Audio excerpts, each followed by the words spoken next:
Yeah, it calls me dad, Yeah. Yeah. and they lived almost at our house all the time anyway. Right. So the girls got moved away, So. Yeah, I don't discriminate.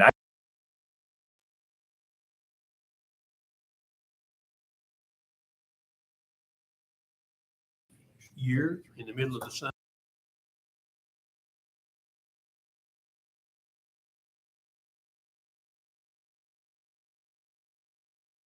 A lot of them are just young kids.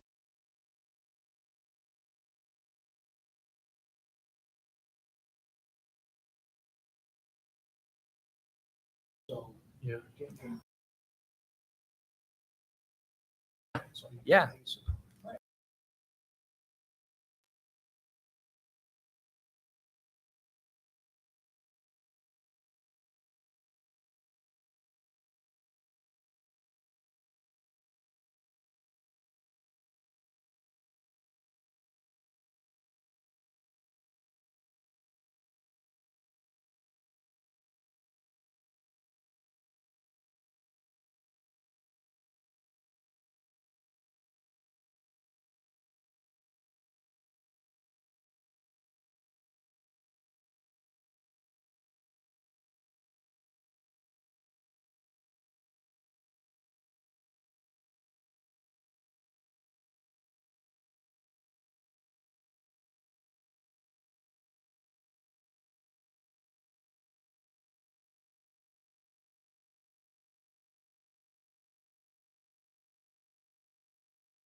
I'd like to call to order the Tuesday, May 17th, 2022 meeting of the Danville City Council. Madam Clerk, roll call to establish a quorum, please. Mayor Ricky Williams Jr., Present. Alderman Heidi Wilson, Present. Carolyn Wands, Present. James Bouchard, Present. Bob Iverson, Here. Brenda Brown, Present. Mike O'Kane, Here. Mike Poor, Present. Rick Streebing, Here. Sherry Pickering, Here. Ethan Burt, Present. Eve Ludwig, Present. Tricia Teague. Present. Robert Williams, Present. Darren York, Here.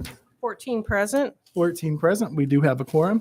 This time we will have the invocation led by the Reverend Randall Ashton, the pastor of St. James United Methodist Church, followed by the Pledge of Allegiance led by Alderman O'Kane. Please rise. Randall Robinson. Oh my goodness. Pastor, I'm sorry about Pastor Randy. I'm sorry. It's all right. Randy Ashton would be proud for you to make that mistake. You didn't know you were a famed musician, huh? Yeah. Would you pray with me, please? Gracious God, our loving Heavenly Father, we thank you for this day of life.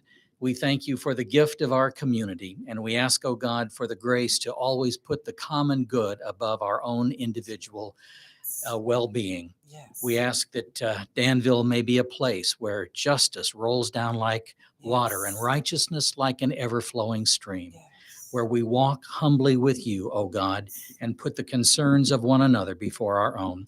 So we ask tonight for an outpouring of your Holy Spirit of wisdom upon our Mayor, Ricky Williams Jr., and upon every member of our city council. May they make wise decisions that will help the entire community to be a place that draws people to you. We ask in Christ's name, amen. Amen. I pledge allegiance to the flag of the United States of America and to the republic for which it stands, one nation, under God, indivisible, with liberty and justice for all. Pastor Randy, before you get too far, would you like to give us any updates on what's going on at St. James? Oh, I'd love to. Tomorrow is the third Wednesday of the month, which means it is St. James Food Pantry distribution. Let me give you a quick update of all of 2021. Last year, we served 2,792 families for an average of 239 families per month. This year, we're slightly ahead of that. So folks are still in need. We are now a federal commodities distribution site. During COVID, we were approached by the federal government and asked if we would do this. They wanted us to engage in an every week distribution. We were not in a position to do that, but we do still receive 7 tons of food on the first Thursday of every month for distribution. So on the third Wednesday, we try to get rid of all 7 tons that the federal government has given us, and that's what will happen tomorrow. So thank you for the opportunity to share. Thank you. Well, Pastor Randy, we appreciate everything that you do. You host, our community Martin Luther King Jr. celebration, lots of community events, free concerts. You are a rain out place whenever we have concerts during the summer, so we appreciate that. But we also want to say thank you to you and your congregation for the generous ways that you gave and helped to people in need during the pandemic before you were getting any help from the government or anyone else. And we appreciate you doing that. Thank God, and thank you for this opportunity. Yes, sir. Thank you. Mayor, he is Yes. a musician though. Oh, okay. I know you're a singer. I know that. I know you sing with the barbershop chorus. Do you play as I'm well? going to rehearsal right now. Okay, very good. Well, have a great evening, Pastor. Yeah, thank you very Plays much. the accordion. Okay. Thank you. At this time, you have before you the minutes of the 4/19/2022 council meeting. Is there a motion to approve those? So move. Second. It's been moved and seconded. Is there any discussion or debate? All those in favor, please signify by saying aye. Aye. Any opposed, same sign. Thank you. You also have an agenda for you this evening. Is there a motion to approve the agenda as presented? Move to approve. Second. It's been moved and seconded. Is there any discussion or debate? All those in favor, please signify by saying aye. Aye. Any opposed, same sign. Thank you. The motion carries. We do not have any proclamations this evening. However, I do want to say that this last Saturday, the Survivor Resource Center had a wonderful walk in support of victims of sexual violence. And we just appreciate all the services that they provide for people in our community, not only to the survivors themselves, but also to their families. So we appreciate them very much. I am very proud to tell you that we do have a personnel appointment this evening.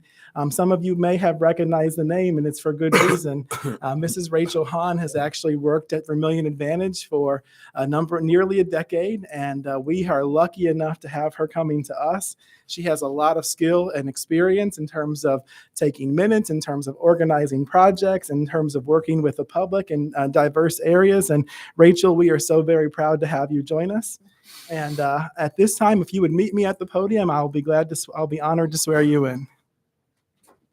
Oh, actually, before we do, is there a motion to concur with the appointment? I'm sorry. So moved. It's been moved summarily and then seconded. All those in favor, please signify by saying aye. Aye. Any opposed, same sign. Very good. Now you have to send out your new email.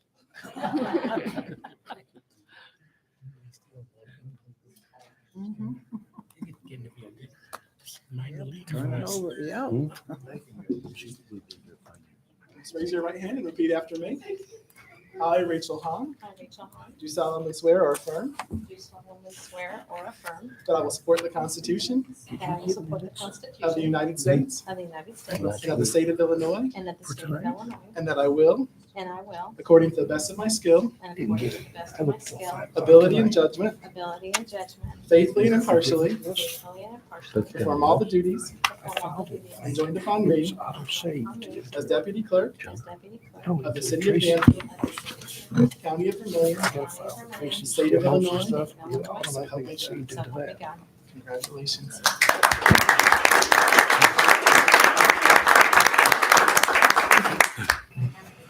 You don't have to say it. No, it's just a privilege to be able to serve the city of Danville.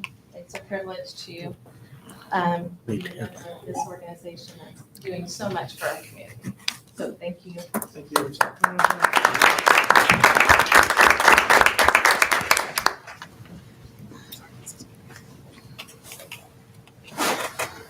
At this time, are there any reports of boards, agencies, or commissions? Any reports of boards, agencies, or commissions? Seeing none, I have some really good news for you all. As many of you may know, I guess it's been 7 or 8 years ago now, Mr. Greg Alpers and a group of gentlemen, a group of veterans from around the community decided to revitalize and get going again the State Legion Golf Tournament. And Danville has been the host of that ever since it's restarted. Well, I'm really pleased to tell you that Mr. Alpers and the executive committee of the state are taking a resolution before the state board to make Danville the permanent home of the state tournament. So that would be a great thing for our community. So I just want to thank Mr. Alpers and all of the men and women who worked so hard to make this happen. I want to thank Jeannie Cook and the folks from the Convention and Visitors Bureau who also do a lot of organization and setup for that. So just wanted to share that good news with you guys. Also, because we'll only have our public services meeting between now and then, I just want to remind you that next month, our next first Friday, we have Summer Bash downtown. That's going to be a great time, and we hope that we will see you guys all there. At this time, Madam Clerk, are there any petitions, communications, or audience comments? Yes, we do have a few. Has everyone had a chance to complete a yellow audience comment card who wishes to speak this evening? Okay, when I call your name, please come to the podium and you'll have 3 minutes to speak. First, I have Tim Carter, 1112 Skyline, regarding city ordinance. Good evening. Thanks for having me. Wasn't aware I was going to be first. Again, I come to you like last time concerning the ordinance pertaining to campers and watercraft that are parked on concrete driveways and so forth. And I feel that a blanket ordinance is not fair to the community. There are several people, ourselves included, that store our campers off the property during the winter. And we feel that because of the convenience of the use of it, if we decide to go camping, all we have to do is go hook up and leave. Otherwise, we have to load things into our vehicle, travel to wherever the thing is stored, reload the stuff into the camper, and then proceed to do that in reverse again when we come back. And so I would ask that you guys consider amending the ordinance to accommodate those who do not keep their vehicles, their campers, on site all winter. Thank you. Thank you, Mr. Carter. Doug Arns of Danville regarding ARPA funding and sewers. Thank you, Mayor and Council. I would just like to clarify, there's been some indication that previous comments recently have all been political based in nature. While this is a political organization, that could be suggested for many comments here. I hope to clarify why I've been speaking, but I would first like to suggest that everything that is brought before this body involves opinions, thoughts, and they range across the community. You have some before you this evening that are on the ARPA list that are potentially politics based. In our particular ward, there's only $500,000 being allocated. That allocation is going to a private entity, not to the many things we would like to see in that particular neighborhood. And there's been no public meeting from that group that I'm aware of, or the city council, on how that project is to proceed. So there's been no public engagement on that. Certainly great people doing great work with Step Up, want to support them, but the neighborhood needs cleaned up before we bring a facility in to do that. And I think a meeting or two ago, our Alderman Streebing indicated that there was the potential need for additional public hearings when the numbers were adjusted regarding the fire trucks. So that's all we're asking for, is there needs to be more discussion with the people in the community that it's affected. I've spoken for three primary reasons, and I've stated them many times, many years. The public deserves more opportunities for input on major projects like this. The pool, the sewer fees, and ARPA should be going to all the wards as a presented list, and let each of you meet with your ward people at the churches and the schools and the things that we always did to get their opinion. Suggestion that they don't come down here to meetings, they never did. We had to go out to them. And that is the expectation and the standard, and it should be correct. All viable options regarding any matter should be presented to both the public and the city council for review. And so in the case of the pool, that would have been a scenario where you have multiple spray parks. In the case of the sewer fee, that would have been putting the storm sewer back in the general fund streets budget where it resided for 50 years. Those things could have been done. Cost to the taxpayer would have been less. And the original intent that this city council, part of us, this city council and others voted to put that sales tax on for stormwater. And the third reason is, my hope is that there's enough of you that are still open-minded enough to consider more discussion and more facts. Some of you haven't been on the council for the last 15 and 20 years. Certainly there's a lot of history and dynamics between those of us that have been around that period of time. But I find it curious that they don't want you to know what it is we think would be a manageable option or alternative. You paid us to learn what we learned. And what we learned is there's always other alternatives. And we just think as a community that people should know what those are and give you an opportunity to evaluate that.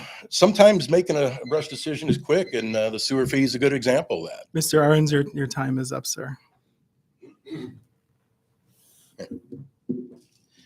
If people would have heeded their thoughts, we wouldn't have the sewer fee we had today, because you'd have had the revenue. So rash decisions aren't good. Thank you, Mr. Arns. Chris Collins regarding the Collins Tower. All right, guys. First off, I have something in my throat. I'm allergic to something and I'm losing my voice. Secondly, I'm a 100% disabled vet. My family's been in this town since 1840. I came back here after 35 years of being gone. I bought the building next door. Everything was going fine in the beginning. We had an investor that wanted to do it. He backed out. Ricky Williams became mayor and everything changed. He's been calling me a liar in the media for 4 years. I've never lied to him, but he says, and those of you that own businesses will understand, I have an investor. He tells me something. I tell this man, it doesn't work out. He calls me a liar. It's business. Business, things happen. It's not, everything's not just cut and dry. He's run off multiple investors who are willing to come here and talk, who are willing to talk to you on the phone or talk to the media. He has me coming to court on the 26th of this month, they have asked the judge next door, Judge Curtin, to sign over my building to them. He says that it's a danger to the public. January 7th, guys, there's a phone call that might be on the news this week. I have a recorded phone call. I'll give it to any of you that want it. He told me, even if you put the net on, because I said, look, I've got someone to put the net up, but he wants a letter from you stating that you're not going to come after the building once we secure the building. He said, no, I'm still coming after the building. I said, wait a minute. You told me 4 years ago that it was a danger to the public.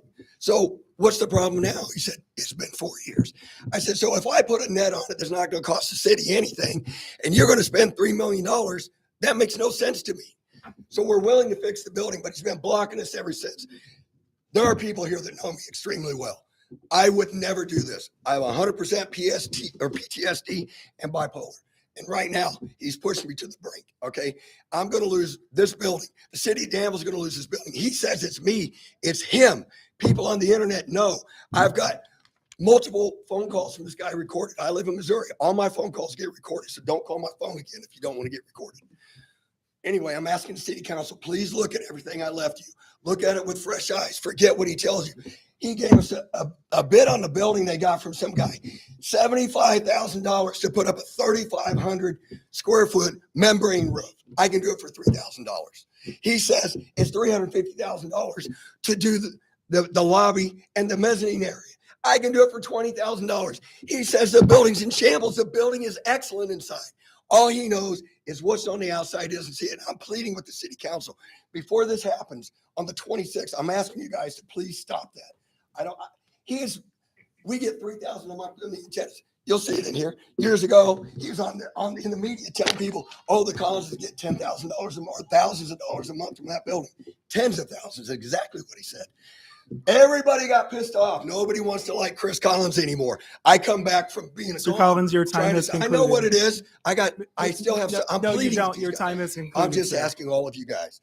Ethan Burton. Mr. Collins, your time has concluded. I know, but you have done me wrong. Okay, I'm taking a minute. I'm just begging you guys. Mr. Collins, your time has read concluded. what I gave you, and call me anytime. Okay, call me anytime. Nice. Thank you, Mr. Collins. David Schnell of Danville regarding the ARPA funding.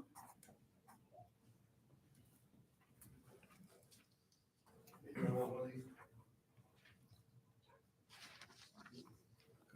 case my 3 minutes runs up.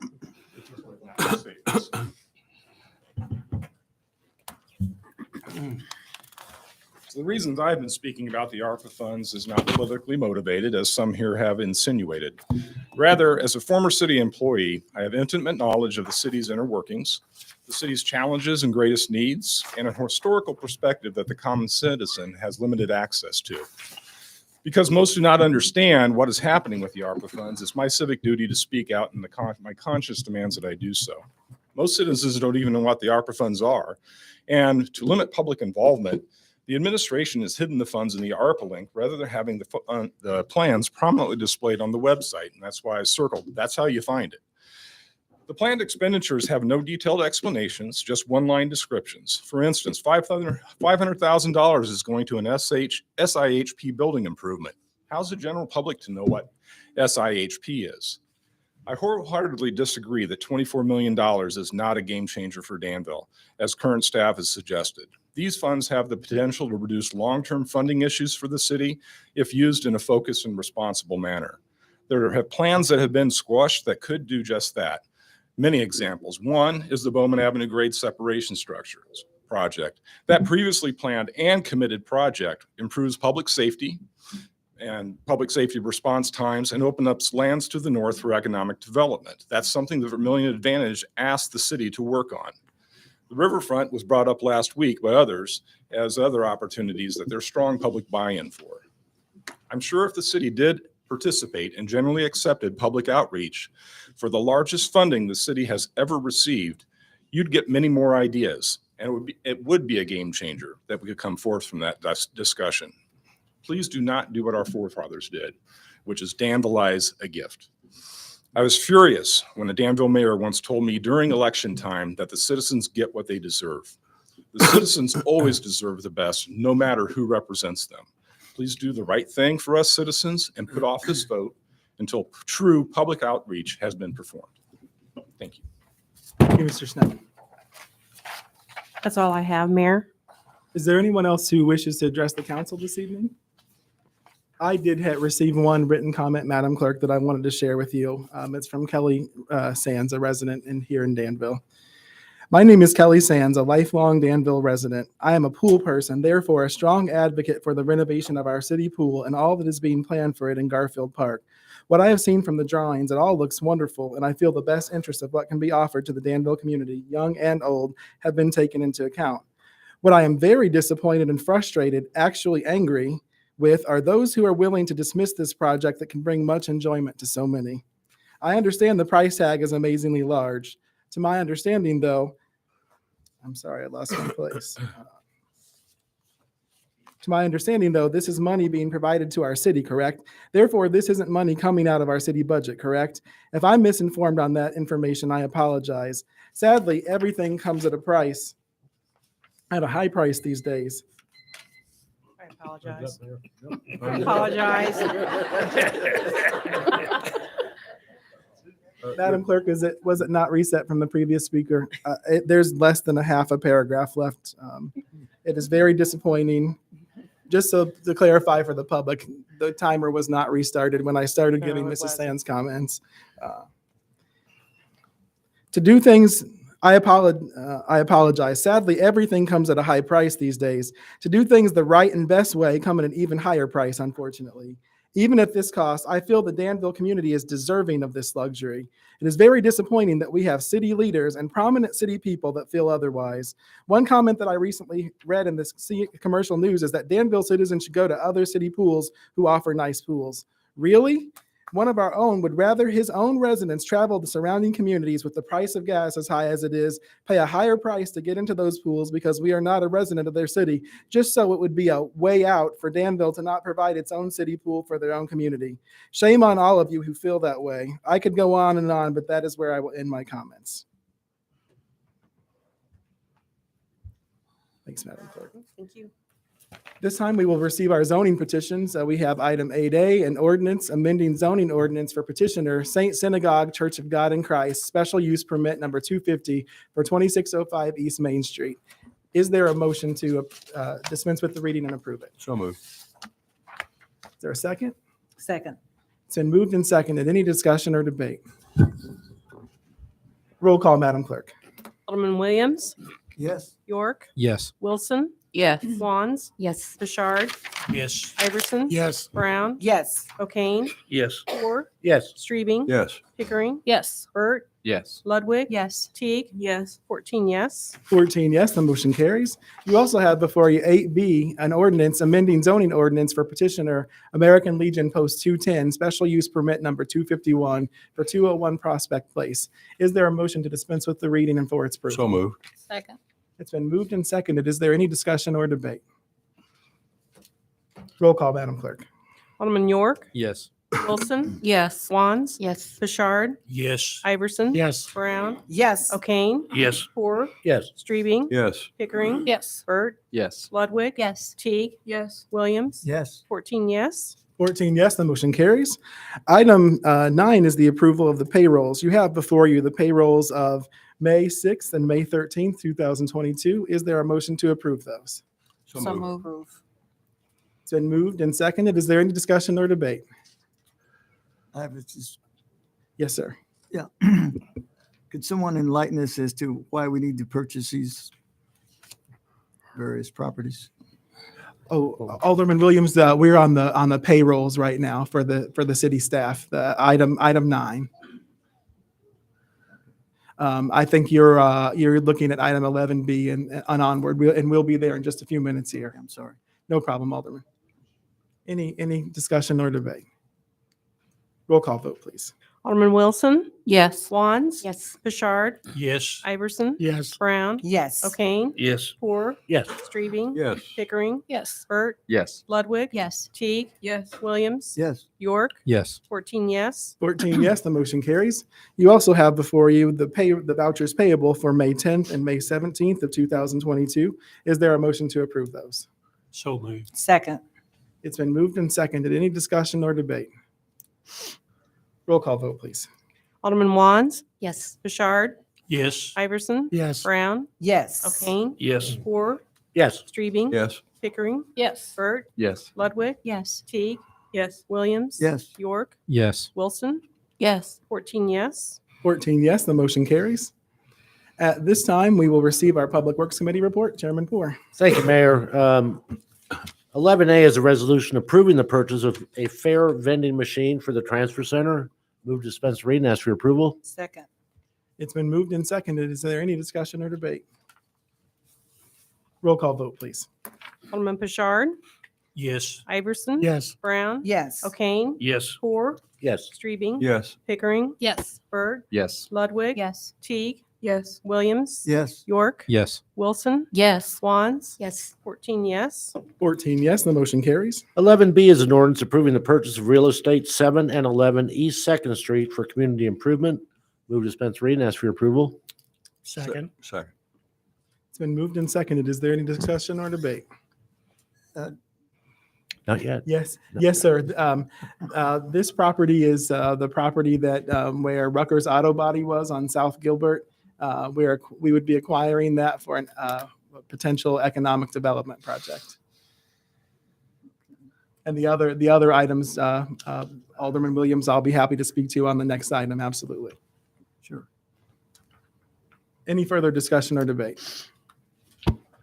Roll call vote, please. Vice Mayor Iverson. Yes. Alderman Brown. Yes. O'Kane. Yes. Poor, Yes. Streebing. Yes. Pickering. Yes. Burt, Yes. Ludwig. Yes. Teague. Yes. Williams.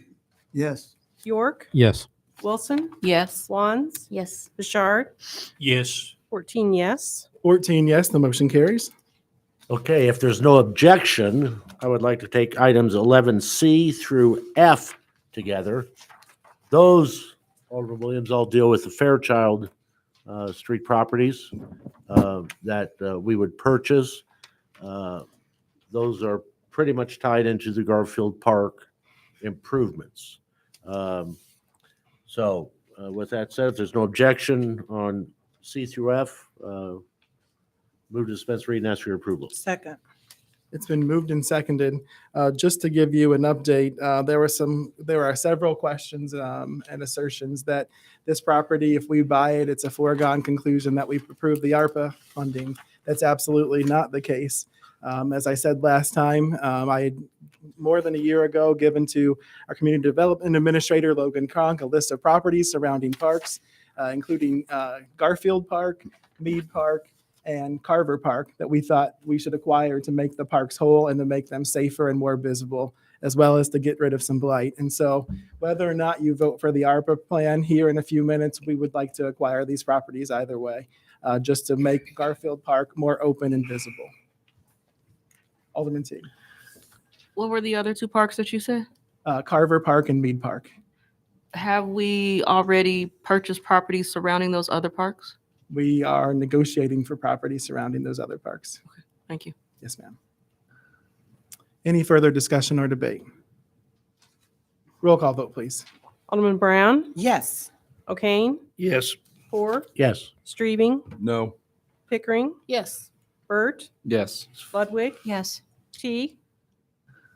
Yes. Williams. Yes. York. Yes. Wilson. Yes. Wands. Yes. Bouchard. Yes. Iverson. Yes. 13 yes. 13 yes, the motion carries. Moving on to 11G and 11H, if there's no objection, we'd like to take those both together. Resolution G is amending the fiscal year 22-23 IDA Abandoned Property Program Fund, and H is amending IDA Blight Reduction Program budget. Move to dispense reading and ask for both of those. Second. It's been moved and seconded. Is there any discussion or debate? Roll call vote, please. Alderman O'Kane. Yes. Poor, Yes. Streebing. Yes. Pickering. Yes. Burt, Yes. Ludwig. Yes. Teague. Yes. Williams. Yes. York. Yes. Wilson. Yes. Wands. Yes. Bouchard. Yes. Iverson. Yes. Brown. Yes. 14 yes. 14 yes, the motion carries. 11I is a resolution authorizing repair of a storm sewer under Old Ottawa Road. Move to dispense reading and ask for your approval. Second. It's been moved and seconded. Any discussion or debate? I would just say that, is that our new camera truck that did that? We haven't got a new camera truck. It's- Pretty nice, I mean, really shows you the degree of deterioration of things. Okay. Ready for roll call? Oh, I'm sorry. Oh, it's okay. Chairman Poor, Yes. Vice Chairman Streebing. Yes. Alderman Pickering. Yes. Burt, Yes. Ludwig. Yes. Teague. Yes. Williams. Yes. York. Yes. Wilson. Yes. Wands. Yes. Bouchard. Yes. Iverson. Yes. Brown. Yes. O'Kane. Yes. 14 yes. 14 yes, the motion carries. 11J is a resolution awarding the contracts for bids 693, 694, 695, 696, 697, 698, and 699, and appropriating MFT funds. Move to dispense reading and ask for your approval. Second. It's been moved and seconded. Is there any discussion or debate? Just so you will know, Engineer Cole is in the process, has put together a map of where all these projects will be, and we'll be hopefully posting that on the website soon so that folks can see where the various projects are happening. So, But the alderman would like to have that before we voted. oh, you have it all. I asked for that last week. You should.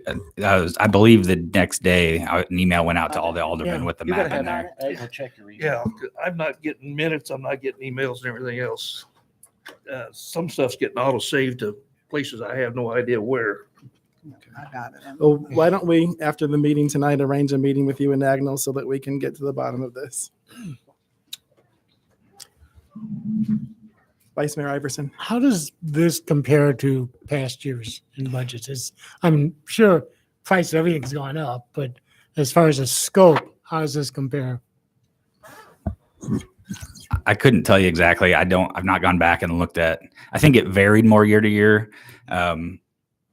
Types of projects done. We're trying to settle into a more consistent routine where we're repeating things and get to what really needs to be the normal.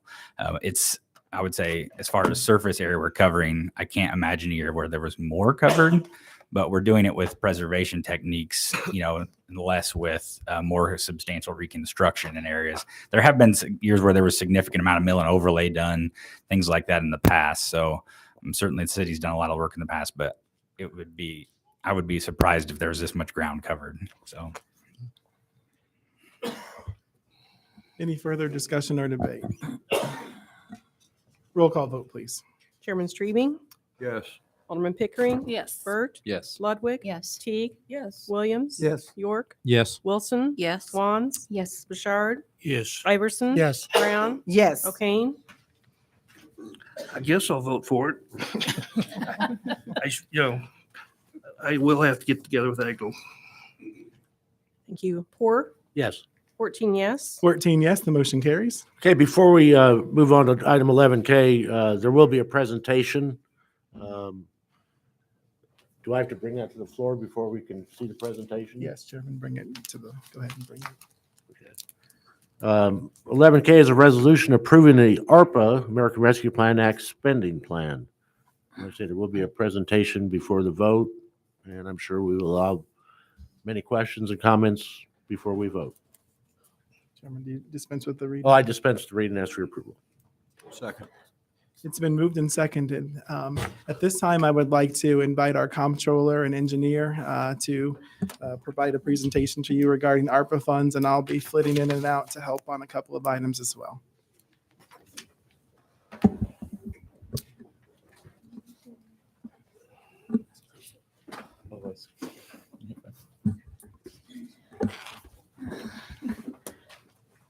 Okay, thank you very much. In front of you, you have a presentation on the City of Danville American Rescue Plan allocations. Technically, we're under the state and local fiscal recovery funds section of the American Rescue Plan Act.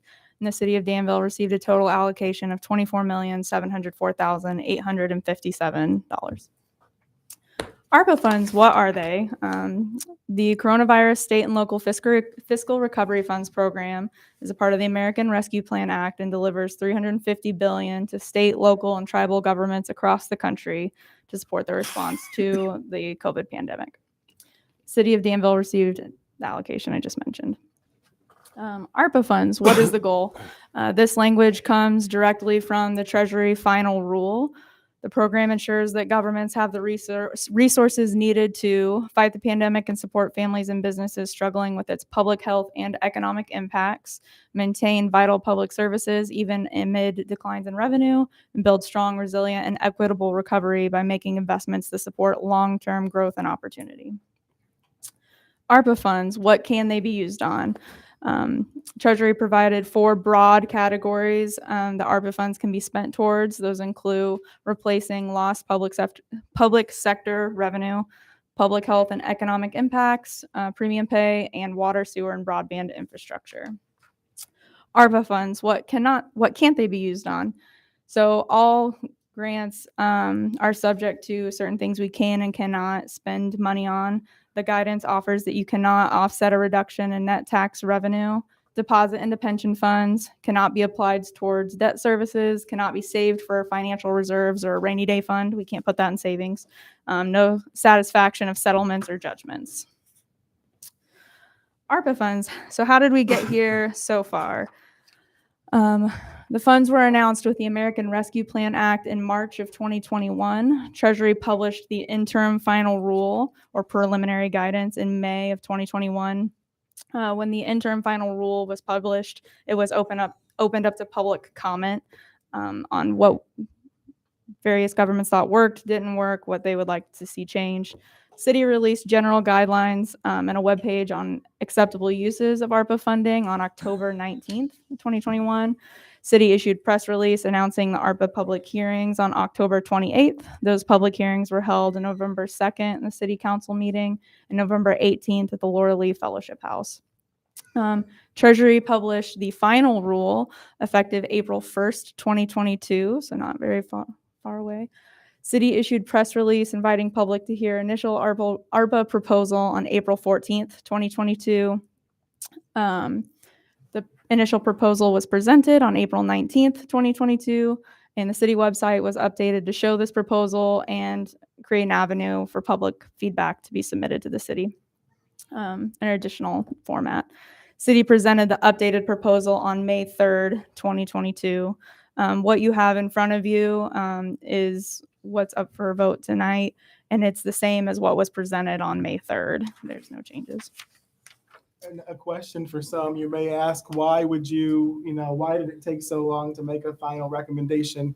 That was because we also wanted to hear the final rules. We did not want to propose things to you and then find out, no, we couldn't use them for those purposes after all. So that's one of the reasons why we took a slower process than some other places have. So ARPA funds, how long do we have to spend them? Under the program, funds must be used for costs incurred on or after March 3rd, 2021, and funds must be obligated by December 31st, 2024, and expensed by December 31st, 2026. So whatever dollars we don't have fully spent by December 31st, 2026, we would have to return to the federal government. You might ask, what does obligated mean? This definition comes from the Code of Federal Regulations, which is what guides the principles of the ARPA funds. Obligations, when used in connection with a non-federal entity's utilization, so that's us, of funds under a federal award, which is ARPA. Obligations means orders placed for property and services, contracts and subawards made, and similar transactions during a given period that require payment by the non-federal entity during the same or of a future period. So we have to have our contracts executed by December 31st, 2024. Thank you, Comptroller. I'm going to cover a couple of things now about our spending breakdown. First, I want to just talk to you a little bit about what the spending plan is.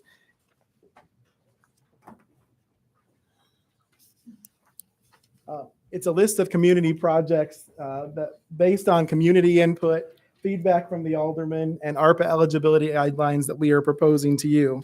It's also estimated costs of all of these various projects. I want to make sure that we're clear that there are some things that could cost a little more than what we've allocated. There are some things that could cost a little less. hopefully there will be things that cost a little less, right?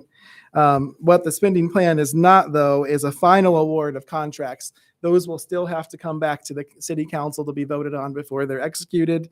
And then it is not exact cost of recommended projects. Again, some things could be a little bit more expensive, and we absolutely hope that many things will be less expensive.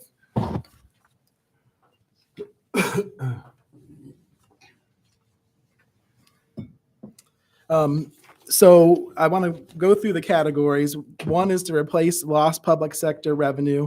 And in this category, we could allocate up to $10 million for any kind of lost revenue to basically use for any general city purpose that would normally covered by the general fund. So we are recommending $500,000 to the city tennis center for improvements there.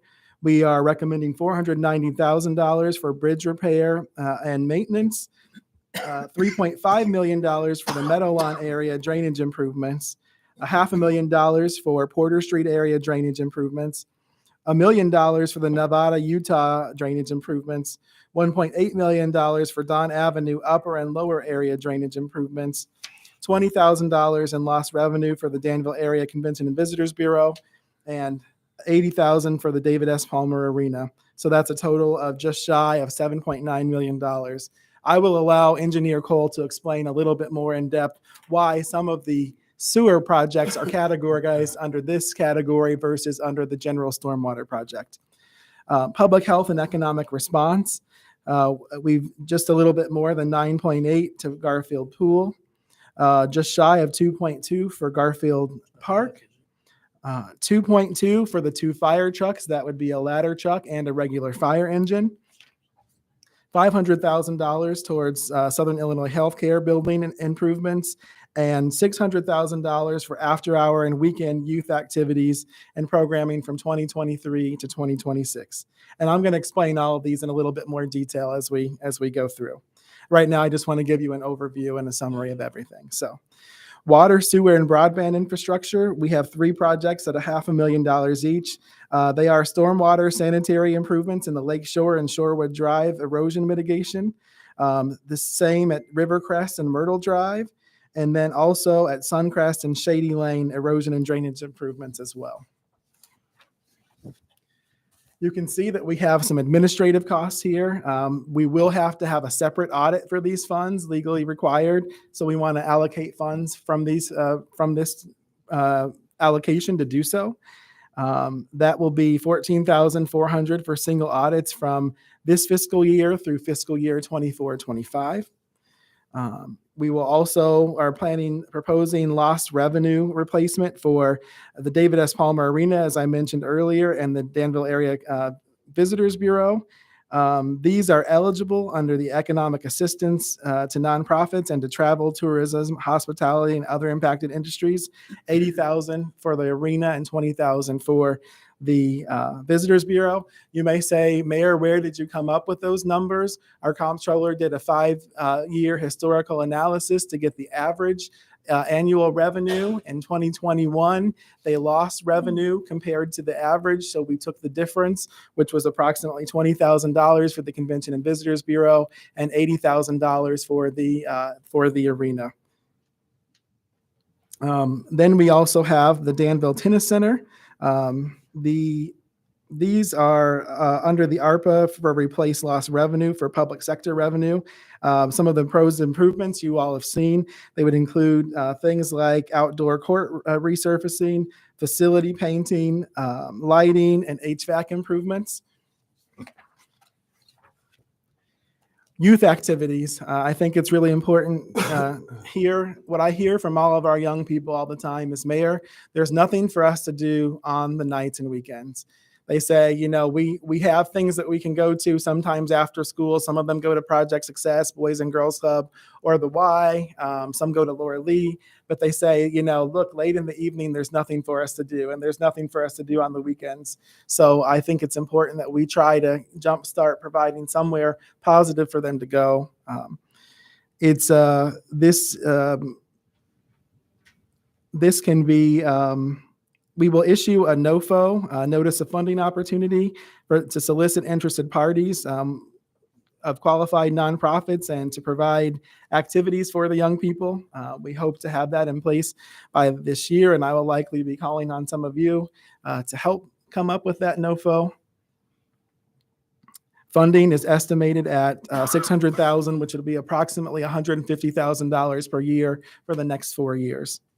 Also, SIHF health improvements. The funding would be used to support the construction of their new facility under providing general health, mental health, substance abuse, and also dental services. This comes out of examples of capital expenditures related to behavioral health that the Treasury recognizes. So again, this is a directly eligible expense out of the Treasury final rules. What's that acronym? It stands for Southern Illinois Healthcare Foundation. They're a group that works currently with 33 communities throughout the state, primarily in Southern Illinois, all the way up to the middle of the state, and they provide all kinds of health services. And some people might say, well, why on earth would you help SIHF when they're new and we have other existing services? And the bottom line is, although we have amazing healthcare providers in our community, we don't have enough. We don't have enough mental health services support. We don't have enough addiction support for people in our community, and we certainly don't have any residential places. Those are all things that I think that our community desperately needs. Fire trucks. I think that this is pretty self-explanatory. Obviously, our first responders did a lot of work, especially during COVID, to respond to individuals who had needs, but they always do. This is one of those things that I think is important. It's been mentioned several times that we need to look to the future and offset costs of the future. Well, the truth is we need to replace both of these trucks. They're nearly 20 years old, so we are going to have to pay for them one way or another. Since this is an allowable expense, we think that it's quite reasonable. At this time, I am going to turn it over to Engineer Cole because he can explain a little bit better some of the more technical aspects. So now I work you over on the details. So Stormwater Projects, just wanted to give a little history on, how we came up with these projects. Back in 2016, the city, I guess, finalized a stormwater master plan. I can't remember if that was undertaken the year before or the year prior to that, but based on really significant flooding that was going on throughout the community. I apologize for interrupting. Folks, if I sit here, can you see, or do I need to get my big head over a little bit? Can y'all see on the right side? See the screen? Well, okay. All right. Thank you. So anyway, that project, it involved lots of community input, lots of public meetings, all kinds of other stuff, and arrived at basically, an end report. So out of that project, there were 40, major projects or 40 different projects identified, ranging in size from areas covering 3.3 acres to 204 acres. Lots of solutions. In 2016 dollars, the estimated cost of those 40 projects were $24.8 million. So within that project, they prioritized the 40 projects. There was a list of the top 10, and I'm going to go through those and just kind of give you an update on where we sit, with those. Just so you know, the projects listed in blue are ones that are being proposed to be completed with ARPA funds. So number one is the Cohen Creek Corridor project. That's related to flooding across Voorhees Street out by the former Heatcraft facility. That project, while we recognize that it's a good project to do, there are opportunities we believe there are opportunities to pursue other funding through grants for that. And there's the opportunity of East Voorhees TIF and other things that we think we can accomplish that project with. The Meadow Lawn area is a very large project. I don't remember the exact number that was estimated. We're allocating $3.5 million to it, but I will tell you the estimated cost in the Stormwater Master Plan was much larger than that. It still needs more study, basically preliminary engineering to figure out the full scope. And we think $3.5 million will get us very far, get us a lot of results. It may not finish it, but it's going to get us some significant relief in that area. The Bowman Avenue Culvert number 3, that will be combined with a shared use path project that we are starting to work on along the Bowman Avenue and Voorhees Street corridors, and have sought and will continue to seek ITEP funding for that project. Number 4, Townway Area Drainage Project. We just awarded bids for not long ago, and that project will be under construction this year. Lakeshore and Shorewood Drive are erosion issues that are in ravines and compromising sewers and things in the backyards. Old Ottawa Road project was identified. That project is being taken care of with the Old Ottawa Road improvements and will be resolved, later this year. Porter Street drainage area, Rivercrest Drive, Dawn Avenue, Nevada, all of those are also, high priority projects that we're suggesting be done. The only odd man out, I guess, is the Shady Lane and Suncrest Drive project. And that one was brought forward because it pairs very nicely with the Rivercrest and Lakeshore projects because of the nature of the work there and because it qualifies under an ideal, like a desirable category for ARPA. So anyway, the next slide. So I just want to point out the Townway project, the portion that we're doing is a portion of the Townway project. It's not the entire Townway project. Okay. Right? Yeah. So, because you said we're doing that project, well, you haven't put out bids for all of it. I Right. appreciate the part they've done. but- Yeah. yeah. So for stormwater projects, the ARPA rules for them is that to qualify as a stormwater project, it must be eligible for funding under the Clean Water State Revolving Fund. That is the same fund that we've been using it's a loan fund for the Denmark, or it'll be the Northwest Sanitary Sewer Project. They will fund sanitary and stormwater projects. However, to be an eligible stormwater project, it must provide a water quality benefit, which basically means that you can put in traditional storm sewers and pipes and things like that, but you have to be treating the water in some fashion. And many of the projects we're proposing are not necessarily going to allow that. There may be opportunities, but that's not something that we can guarantee or bank on at this phase in the game in those projects. So there are three projects that qualify under the stormwater guidelines that total $1.5 million. The other four projects totaling an estimated $6.8 million are ineligible under that criteria and therefore would fall into the replacing lost public sector revenue category, which is the up to $10 million amount that the mayor referred to earlier. Bridge projects, we were proposing, I believe it was $490,000 towards bridge preservation and maintenance. A couple months ago, we awarded a contract with a consulting firm to begin design of repairs and preservation on 10 of the city's 30 bridges. These would include replacement of expansion joints, deck overlays, bearing replacements, stream bank stabilization around the bridges to protect them, structural steel repairs, and painting. ARPA funds, this is only going to cover the $490,000 is only going to cover a very small percentage of the likely improvements. We don't have exact numbers on that. And the cost will fall under lost public sector revenue because they don't fit in another category.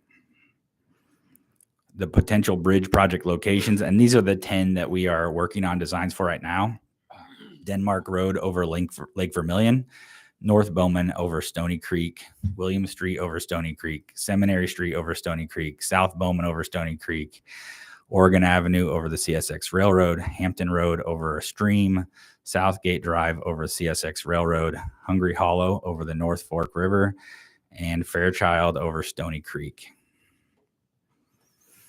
Okay, so on to Garfield Pool and Project. I'm going to start with like the recent memory of this project that many of you will know. Not all of you will, but in the fall of 2019, the city of Danville initiated a engineering evaluation on the pool.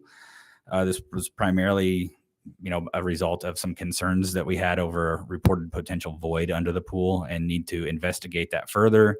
There was also commentary about the condition of the gutters and other things from the pool manager.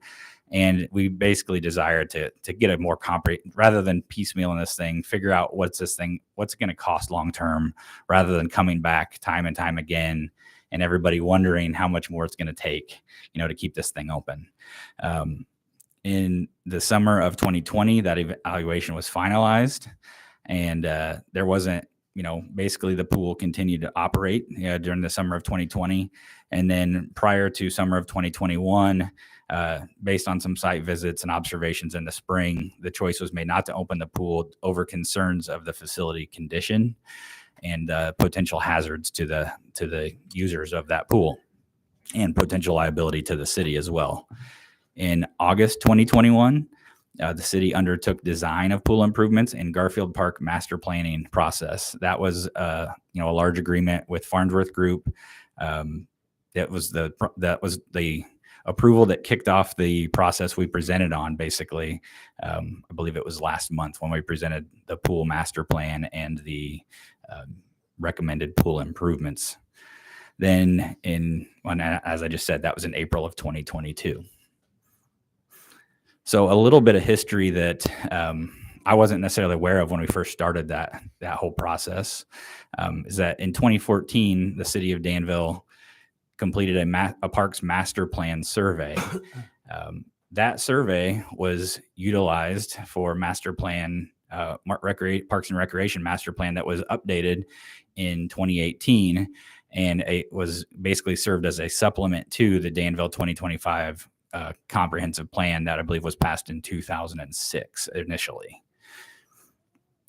Within that 2014 survey, there were, various, I don't know whether it was, I know it was at least an online survey where the public gave input on what they thought, what kind of facilities the park should have.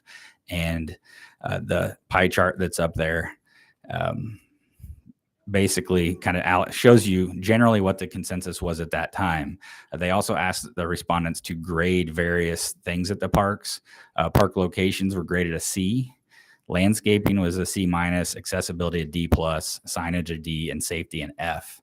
And the bottom paragraph there is straight out of the report. It says, when planning for our parks, it is necessary to address public concerns and perceptions of our parks in order to create parks that serve the interests of the community. Park users identified safety as the most glaring issue our parks face. If the public perceives our parks to be unsafe, this creates a barrier for them to properly use and engage with our park system. Making parks safer can be a challenging task and does not have a single clear solution. To address this will involve aspects of design, services, and programs and community involvement. So I found this interesting. Within that master plan, they did an inventory of the various facilities that were at the parks. And I know you can't read that very well, up there. The top left is kind of the inventory, and the bottom right, they had a breakdown of types of facilities that they evaluated them because there's guidelines, the National Park and Recreation, I can't remember the entity name, but there's some standards they go by to say, how many facilities of a certain type do you need for a certain amount of population? And, let's say tennis courts, for example, at the time we reviewed as having adequate. There were 2 tennis courts in Garfield Park. That we had not enough basketball courts, I believe at the time. And, Garfield Park, they went through the process of converting tennis courts to basketball courts. Swimming pools, it recommends 1 per 20,000 in population. And I don't know, I guess recommend is not the right word. That's just kind of a target that they look at. At the time, the inventory there were 3 public pools. And looking at the inventory, what that came from, Garfield Pool is listed, on that public inventory. I can only assume that the other pools were the YMCA and likely Turtle Run at the time. And, we were viewed as adequately served at that point. So shortly after that, the Turtle Run pool was closed and abandoned. So anyway, and I think the other commentary, I also want to touch on football fields. It mentions that we were adequately served with football fields, but we show 3 football fields there, one being Culvert Park, one being Douglas. Is that right? Is it Douglas Park? I can't read that. Anyway, and then one being Garfield Park. Really, none of them are properly sized football fields. Most of them do not have goalposts or anything like that, and they're not regulation to hold, significant football games or things like that there. So for that reason, I just wanted to point that out. Anyway, go ahead to the next one. Also within that report, there was specific dialogue about each park. And I just wanted to highlight the Garfield Park what it said about Garfield Park. So the site plan on the top right was the existing site plan. Site plan on the bottom right was kind of the proposed. And, they had a little bit different take on it than what we got out of the master plan. But I think it's significant, what was commented there. I'm just going to read it. Garfield Park and Municipal Pool and Ambuck Spray Ground are separated with individual buildings. I'm just going to, yeah, here we go. They're separated with industrial buildings, not individual buildings.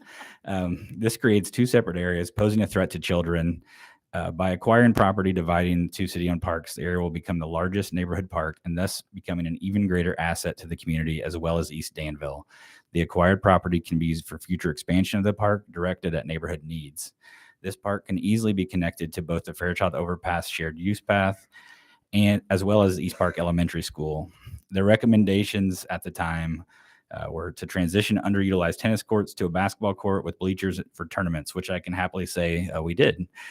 And then add 7 basketball courts, bringing Garfield Park with the municipal pool, creating a full cohesive park. Well, that's not exactly what we recommended, but it was, we did recommend a cohesive park. Complete pool complex with additional amenities on land slated for future expansion. Expansion of the Fairchild Overpass shared use path to extend east to Garfield Park and connect East Park Elementary School to the new basketball courts, baseball field, and the Boys and Girls Club. Line Boys and Girls Club, Northern Lawn for youth soccer league practice and field. So I know not all of that is exactly what came out of the master plan, but it was interesting to me that I didn't honestly even know about this. And this was something that we came across during preparation, kind of nearing the end of the master plan, actually.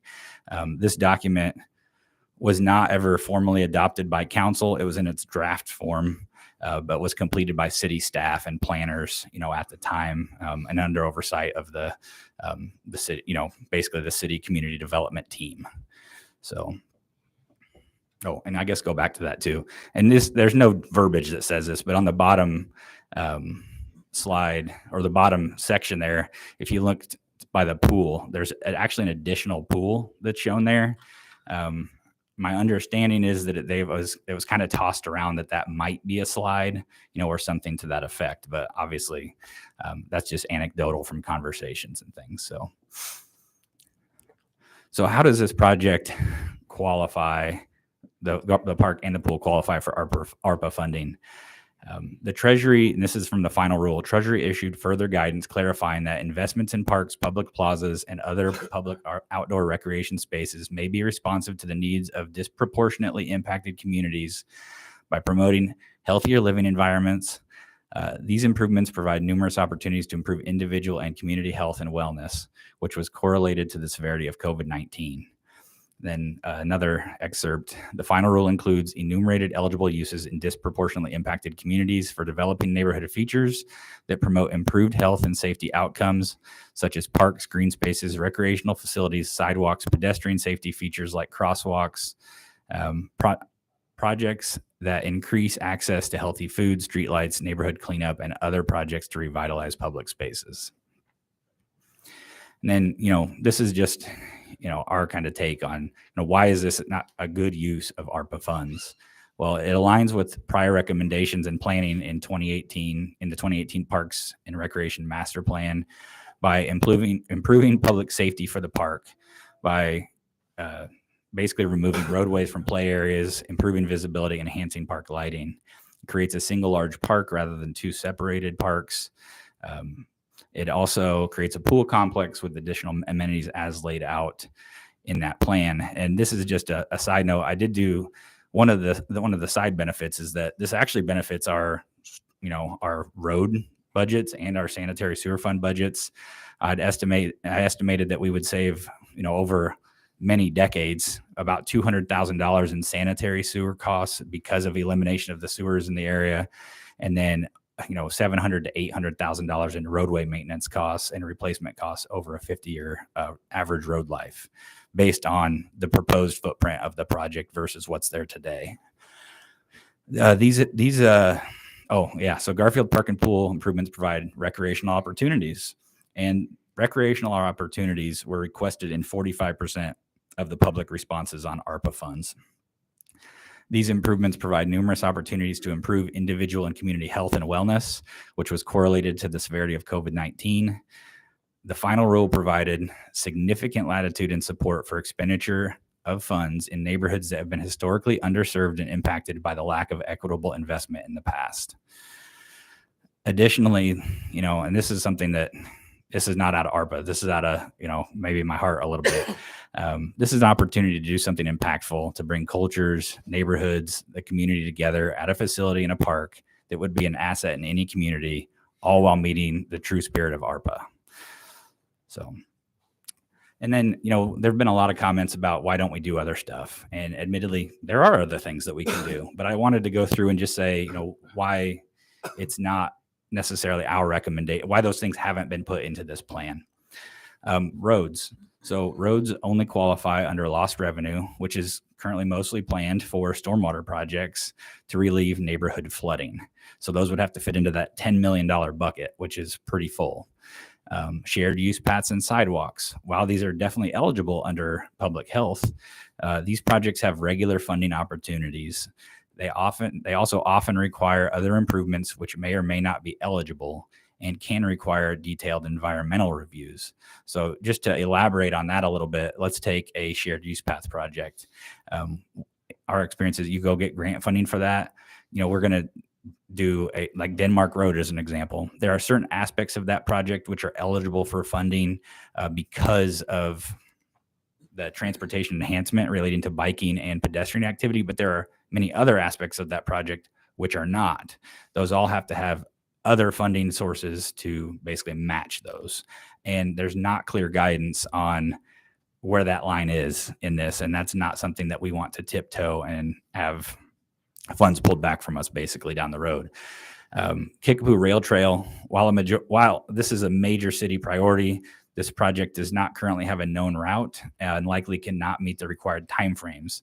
I was maybe overly optimistic that we were, hot on the trail to get this thing built, and the railroad it's not as clear cut as we'd like it to be. There's significant amount of work to go into route analysis and other things like that that are simply going to take time. And that's not something that, as much as I want to do that project, and I think the community would love to, it's not something that we don't want to jeopardize not being able to use these funds in a timely fashion. Well, Sam, the railroads also told us flat out that they can't abandon the piece between the fairgrounds and Ellsworth Park. So we have to explore alternative routes, which we will do, but that will also involve IDOT doing studies, traffic studies, and things like that take a lot of time. Correct. Matching grants. So matching grants are suggested as a way to, multiply the dollars here. And while in theory that's a great thing, in practice it's very challenging because matching grants require a significant accounting expertise and compliance by both the grantor, that's us passing through the grants, and the grantee, the entity receiving it. And our experience with CDBG funds and things like that has demonstrated that even on very capable entities is quite challenging to follow all that stuff. It would be very difficult to do that on a small scale when you're talking hundreds, if not thousands, of subrecipients to manage, and honestly very challenging for both the city and the grantee. Riverfront Redevelopment. This is a great project. I think, many of us agree that. I think the public agrees, no doubt about that. This project already has some pledged funds, from the casino. There are other funds that have been talked about being pledged from legislators and things like that that are just kind of out in the background. And likely that project needs to involve developer and partner selection. When you look at the things that were proposed, it may involve retail space and a zip line. I don't think we envision the city going and building a private building or operating the zip line. So those, as much as we want to get the process going, there needs to be a selection process and a procurement process for basically putting a team together to do that. And that's not necessarily something that we can guarantee we're going to hit in this time frame and it will meet all the criteria. So, and then it's been suggested, can we, and asked, I guess, can we use this to lower sewer bills? And It specifically says that the funds cannot be used to reduce fees or taxes or planned increases on those items. So this is not something we knew about when we were doing the storm and sanitary sewer fund. I don't think any of us could have foreseen that this was going to roll out and this was going to be the impact. But this is also a one-time expense or a one-time sum of money versus a long-term plan on those items anyway. So, okay, so timelines. I just want to put this in there to give you all perspective on why this is coming up now and why, not now, but why we're trying to get this moving down the road. So stormwater projects in general, this is kind of an estimated timeline. So let's say in May 2022, which we're in, council approves ARPA fund allocations. So in June through September of 2022, we would be going through the process of qualification-based selection for professional services firms like engineers to do the studies and the design and things like that. We're required to do that to meet federal procurement standards. October through March, we'd estimate we'd be working on preliminary engineering to figure out how big and where and how, we're going to do all these projects and what the estimated costs are and the options are. April through December of 2023, once the final alternative is selected, we would be doing final design engineering, going on in all the way through October 23 to June of 2024. We'd be doing permitting and easement acquisition or right-of-way acquisition that's needed for the projects. And then January through December 2024, we'd be working with utility companies to design relocations and construction of relocations.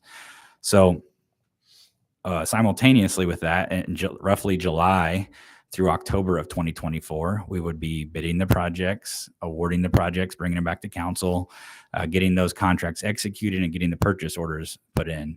So notice October 2024 is the date there. That's roughly the end. Our deadline for that is December of 2024. And that's not to say that we haven't expedited things more than this. We don't want to be in that position where we can't have anything go wrong. And, we don't get enough bidders or we don't get, whatever happens. So this is more like, this would be a recommended time frame. And then April of 2025 through June of 2026, we would be constructing the proposed improvements. And then July through the end of the year, we're making final payments and closing out the projects so that we are compliant with the ARPA funds, ARPA guidelines. So the pool timeline, and this is straight out of the master plan.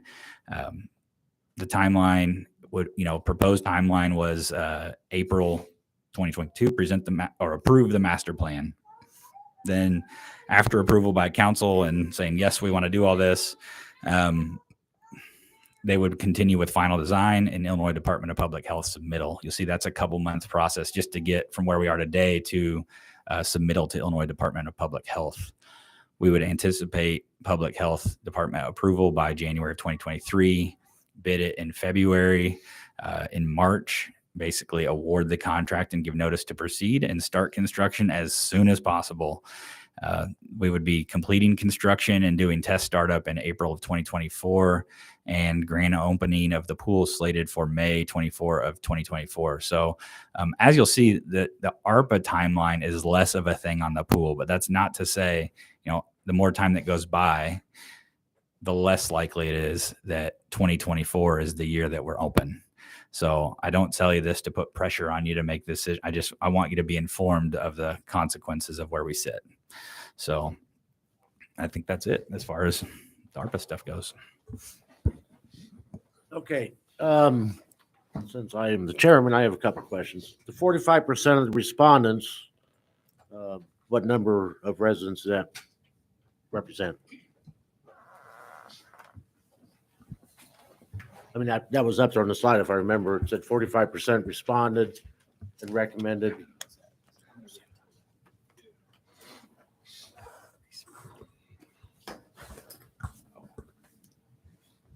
What was it, Ashlyn? 22 respondents total, 22 public comments on this. So, so that 45% number is really just based on 22 of the people. Yes, it's pretty minor. Now I would, just other public comment, and granted there wasn't pool comment at the time because it was looking at what facilities we need. There were 231 in the 2020 or the 2014 survey. Okay, But- another slide up there said you cannot reduce sewer fees or fees to the citizens. Can we give a rebate to citizens? Does that qualify under the ARPA? The ARPA funds does cover a section under like individual stimulus, but there's parameters under which those can fall. I'd have to do more research on that But I mean, specifically. not make them not pay, but giving them a rebate or something back is a possibility. We've actually, that conversation came up really early in the ARPA, like could we relieve a month of sewer bills? We had a legal opinion drawn up by Corporation Counsel because we had evaluated that early on, and it was decided that that wasn't the Okay, I'm just I'm just thinking what the 'cause- federal government did during COVID when they gave X number of dollars per person. Yeah. The reason it was decided not to pursue that further is because it qualifies that small businesses can receive that stimulus. So we would be cutting out certain larger businesses in our community that would not be able to receive. I'm not talking about business, I'm talking about individual taxpayers. I mean, that's been evaluated, but not in detail because it was turned down early That's on. Or something we decided could not do. to pursue That early is on. something we could look at as well, right? I'm just thinking about, we're talking about mental health and everything else, and a lot of that is driven by people not having money to pay for gas, pay for groceries, pay for things. That causes a lot of stress in families. We've got, 500,000 allocated for that service. Would some of that money be better spent giving our citizens a little money to kind of take some of that pressure off? What I would say to you, Chairman, is that we've already given out $1.6 million to individuals through this process, through CDBG funds for people who needed. I know, I'm talking about the citizens, all the citizens of Danville Mhm. getting a stipend of some sort just to relieve some of the burden. If the council pleases, that could be looked into further. Yeah, and I would say one of the reasons that is not in there is because it wasn't necessarily brought up by council or by the public Well, in let's the face input it, period. we got the administrative proposal and had some time to give some input. But we really, I mean, when I was published, I think the mayor was sick. I think that's maybe when you were sick, Mayor, and I was interviewed by the radio. And I said, well, I think that there's going to be a committee put together of aldermen, citizens, and things to discuss how the ARPA funds would be spent. And we really never had that happen. But I know the pool and things are very important to the citizens of this community. All the other amenities would be nice as well. The really thing on here with the timeline to be able to open on Memorial Day of 2024 is the pool. The funds have to all be spent by what, 2026? Have to be committed by 2024, spent by 2026. A lot of the other projects, I understand the engineering and things like that. How many of these are already under engineering? And I mean, or do we have a guesstimate or? On the stormwater side, none. None. But the bridges and things like that, we've already engaged in some of those studies. That's correct. I mean, I understand the stormwater, believe me. I've seen that and then some. The fire truck's very important. And I understand the lost revenue, believe me. I have no problem with that. I really have no problem with the city tennis court improvements because, let's face it, I did not realize that was a city-owned facility until I went and visited. And I always thought it was a private club that the city paid for. But again, after looking at that, seeing that, yes, I don't think $500,000 would even touch what really needs to be done there, but thereby, there's other things that I agree with, but I'm just wondering how much, I guess I feel like this vote was rushed. I just don't feel as that there was enough input? I mean, what'd you say, 20, how many people? Your survey, 20? There was 22 that responded Yeah. to the public hearings. But Chairman, what I would submit to you is we've all had dozens of emails, phone calls. We talk to people in the community on a daily basis. I've attended board meetings and talked to people about their desires and interests. So what I would tell you is that there has been quite a bit of feedback over the time. I would also say that I begged pretty much every council meeting, every committee meeting for you all to provide me feedback, and a handful of aldermen did, but most people didn't. Most of the aldermen didn't provide any feedback. So what we had to do was, come up with a best recommendation we could based upon the feedback that we did receive from you as aldermen, but also the feedback that we did receive from the community. So what I would say is we've been toiling at this for a year now. Mayor, and I'm not going to disagree that you've put a lot of effort, and everybody on staff's put in a lot of effort. I'm just saying, this has only been with us for 6 weeks, the administrative proposal. That really, I don't know, if 22 respondents in a city of 30,000 is a pretty minute number. We hadn't even had ward meetings, or not ward meetings, neighborhood meetings start back up yet. They just all started back up, some last month and the rest are this month, and continue on through the summer. I guess the pressing issue is, does this have to be voted on tonight, other than to get the timeline ready for if we're going to vote to do Garfield Pool, to get that part in place?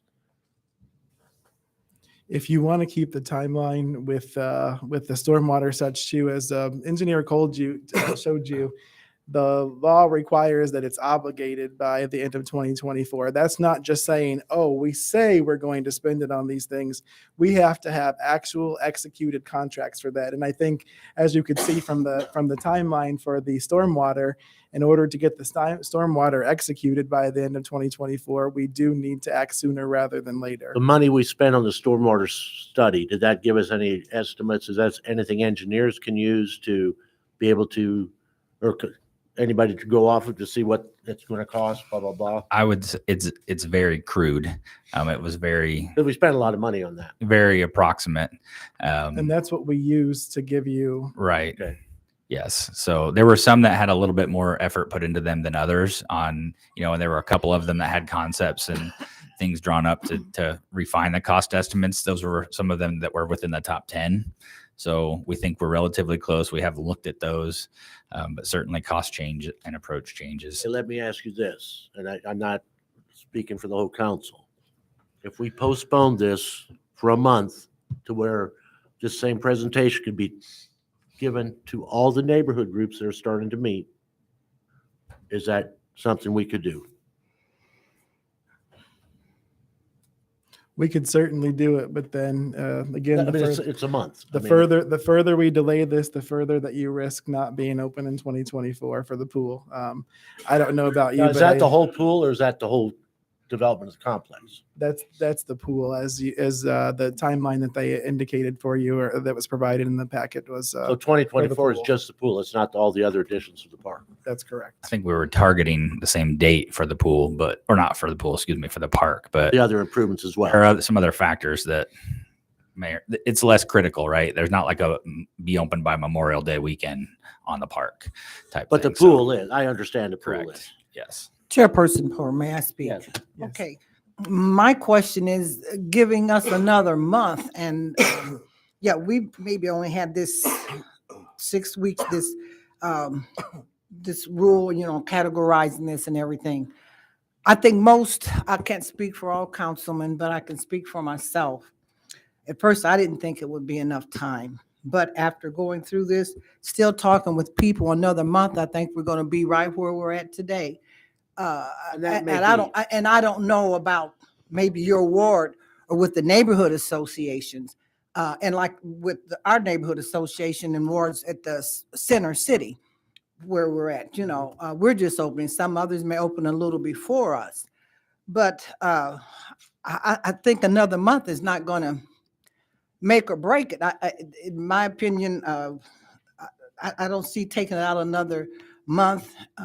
We've got things to do, and I think what the fire trucks, it takes 14 months for that. And It'll take longer than that. well, but I'm just saying, we're saying 14 months, so 30 days, I think we're going to be right back where we are. It's just you're going to have more turmoil, which we all know we've had during this process. And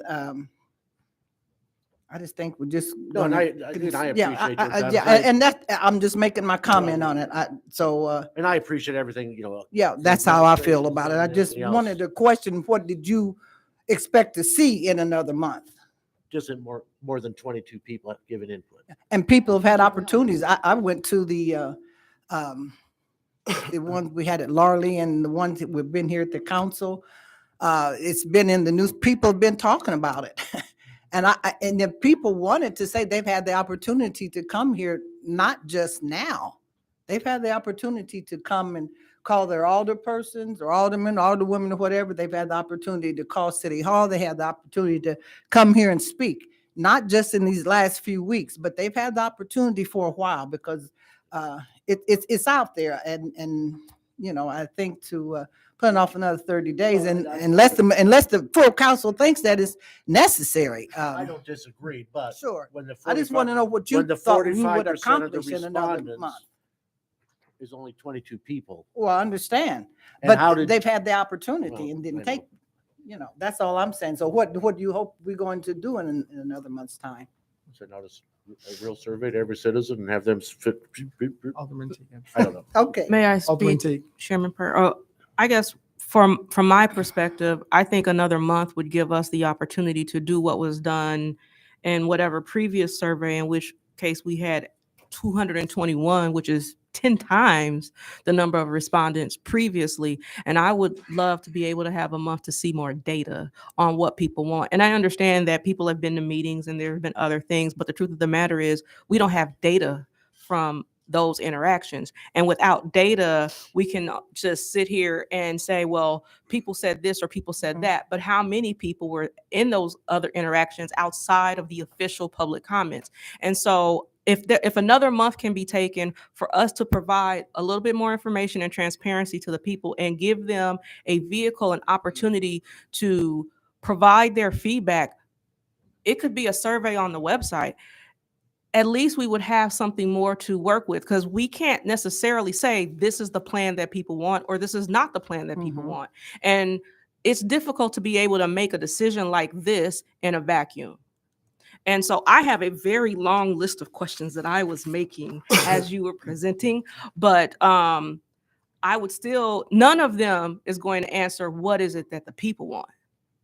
And at the end of the day, we represent every citizen in Danville, and I would like to be able to vote based on what the people want, not what Tricia wants. And what I was saying, Alderman Teague, is that not what I want. That's not the point. What I want. My point is, another 30 days, you're probably not going to get any more people than what it has. If we provide a survey, another vehicle besides, I have to be available on a Tuesday night and come to a meeting at 6 p.m. They haven't had to come here. They've had the opportunity. I've read in the newspaper. This is just me, but I'm saying, if I look over the whole thing, I've talked to people. Most people said, well, whatever we have, I'm talking about in Ward 1. And those that even in Ward 3 and Ward 4, I've talked to some people. And the feedback you get is that, and I've invited, as a matter of fact, there's a lady today, we were talking about invited. Some people, they just don't come. They just don't come. But it's not that they have to come here, but there's opportunities for people to reach out to their alderman. Some people can reach out to City Hall. They can reach out, or they can be told where to reach out. Again, if another 30 days make a big difference, that's fine. But I think that the more another 30 days is not going to make a lot of difference, in this, my opinion. One of the questions that I have is, because you brought up this survey that we had posted before, how long was it available? Do you know?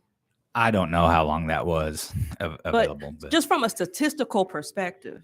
0.7% of the population, I think. Right, it was 0.7% of the population, but right now we're talking about what, zero something of the population. Mhm. So just from a statistical perspective, 22 people cannot be a representation of what 30,000 people want.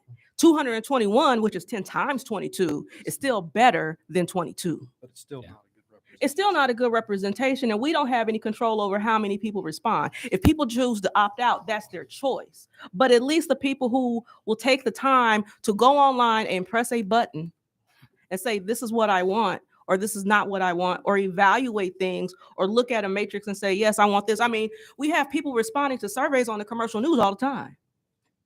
So It's been there's in the no commercial reason news. why we can't have them on our own website for our own citizens to respond. I have not heard a valid reason why we can't do that. Alderman Pickering? Well, I just want to say, I go along with Alderman Brown. We've had this on our website. I mean, everybody, you know, times has changed. In 2016, you've seen a lot more people active then. And everybody knows clubs, everything. People aren't active like they used to be. But what I'm trying to say is that I think they've had plenty of time to come and talk to us. I've had people talk to me. We have phones, we have emails, we have here tonight. I feel like Alderman Brown, 30 more days is not going to make a difference. So these numbers have not changed since the first time we saw them, correct? Yes, they did. They have They have changed since They the have first changed. time you saw them, The but first not time. since the last time you saw them. The last time And you this saw was them, published on the website. yes. It's, no. The old one's still on the website. And when this is on the website, there is something where people can respond and give comments or anything? Yes, there is. There's ask if you would like to provide feedback that you could email. You can email our comptroller, and we've had 2 official emails, one from Director Benson and then also one from Harsha Garuzal. And then we've also had a host of other emails about supporting the tennis center, supporting the pool, and other things that the comptroller has been compiling as well. And do those numbers count in the 22? They do not. So if I'm just trying to be devil's advocate and get, you know. Well, I understand. I understand both of you and Alderman Teague's point, you know. So it's in just the event that we how- might be and- voting on this tonight, because I don't know if we will or not, I'd like to ask the rest of my questions. Go right ahead. Okay.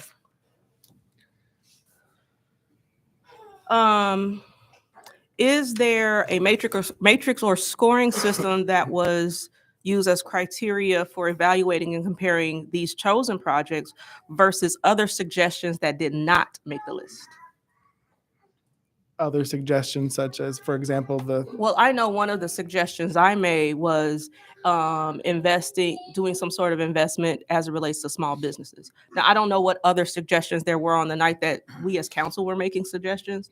I just remember that one being on my list because I'm passionate about small businesses. Yes, ma'am. So I would like to know what didn't make the list. And then thinking about that, then what was the evaluation criteria for what made the list versus not make the list? one of the primary about assessments of what made the list and what didn't make the list was the feedback that we received from the people in the city of Danville. No one mentioned at all any kind of assistance for small business. I did. When you asked us for feedback, I Right. made a list that night, and I know I mentioned that night because I wouldn't be me if I hadn't. Right, of course. I can tell you that we also felt that we gave strong assistance to businesses during COVID too. So that was another consideration in that as well. But is there some sort of There's not any document? kind of matrix now. Okay, so no document. We of- listed all of the things that were recommended. We came up with a list of all the recommendations that were made by both the council and by the public, and then went from there. I have a ledger of all comments, and that's where the numbers at the top from, the original meetings and since then, I have them tallied by these 4 overarching categories because that's how ARPA is categorized. Okay.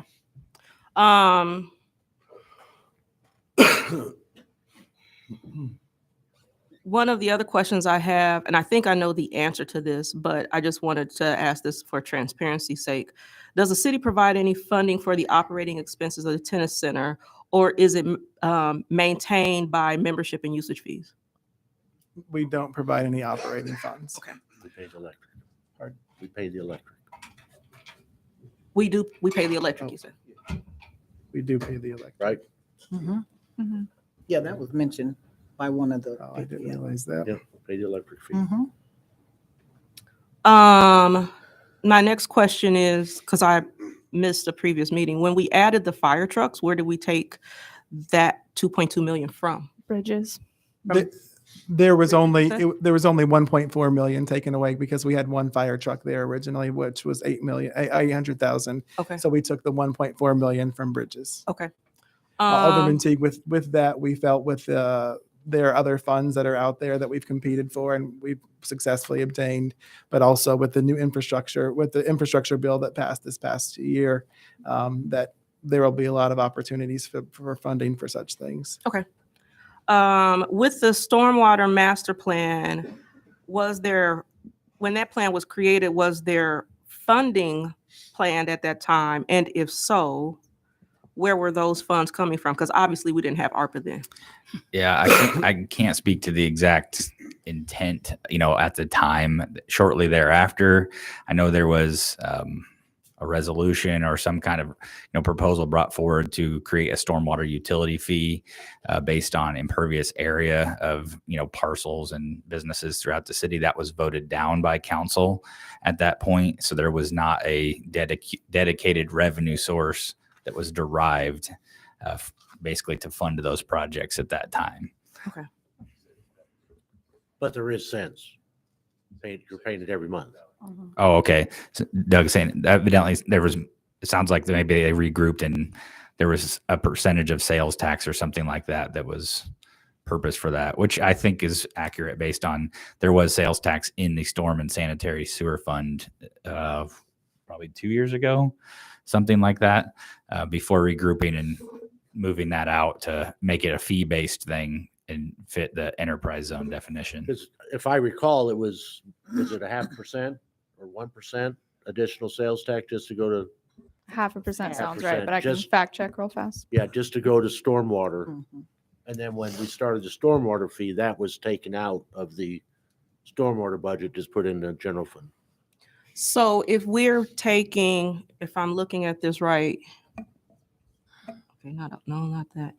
Approximately 7.3 million going to under the replace and lost public sector revenue. That's not 7.3. That would be 6.8 million for stormwater activities, and then another 1.5 that's under the invest in water sewer. So 6.8, 1.5.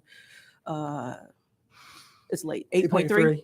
Yes. So if we're taking 8.3 from funds that we would have had somewhere else, have we determined where those now 8.3 funds would be used? So the storm and sanitary sewer fund, the proposal and basically the revenues do not support catching up on the backlog of projects at this speed. They support replacing a certain percentage of the infrastructure on it. So let's say a sewer lasts 80 years. It's set up to replace 1/80th of the sewers every year. So now that doesn't change the fact that we had a backlog just from the stormwater, master plan of $25 million. As it's currently set up, I can't remember the exact number, but roughly $1.1 million of the storm and sanitary sewer fund money goes into stormwater infrastructure projects each year.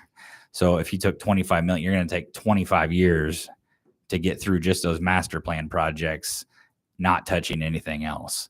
So when we went through that process, and I think it was just dialogue, we talked about that backlog and how grant funding or other special funding is what we're going to pursue those opportunities to help us eat into that backlog and catch up rather than trying to place an additional burden.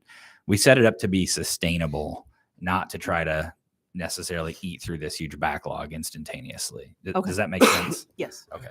Engineer Kill, we have several $100 million of backlog of work that needs to be done in terms of stormwater and sewer and stormwater, correct? I would say that's probably accurate. We're still in the assessment process, but we have many, millions, probably tens, if not hundreds of millions of, I think we own don't quote me on the exact number, but let's say $400 million worth of, or $500 million worth of sanitary sewer funded infrastructure, something along that effect.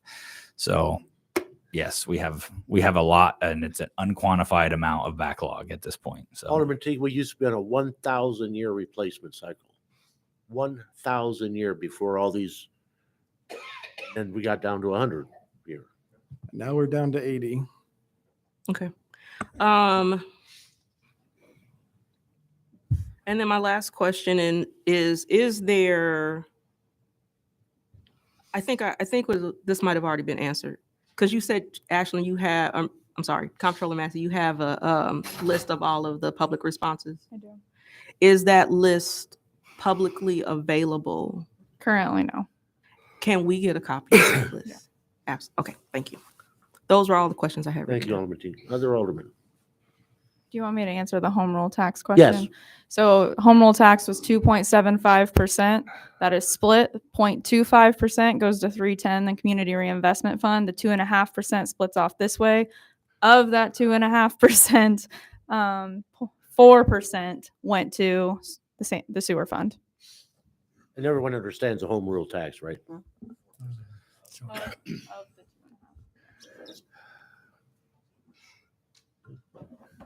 Alderman Pickering. I just have something I'd like to say.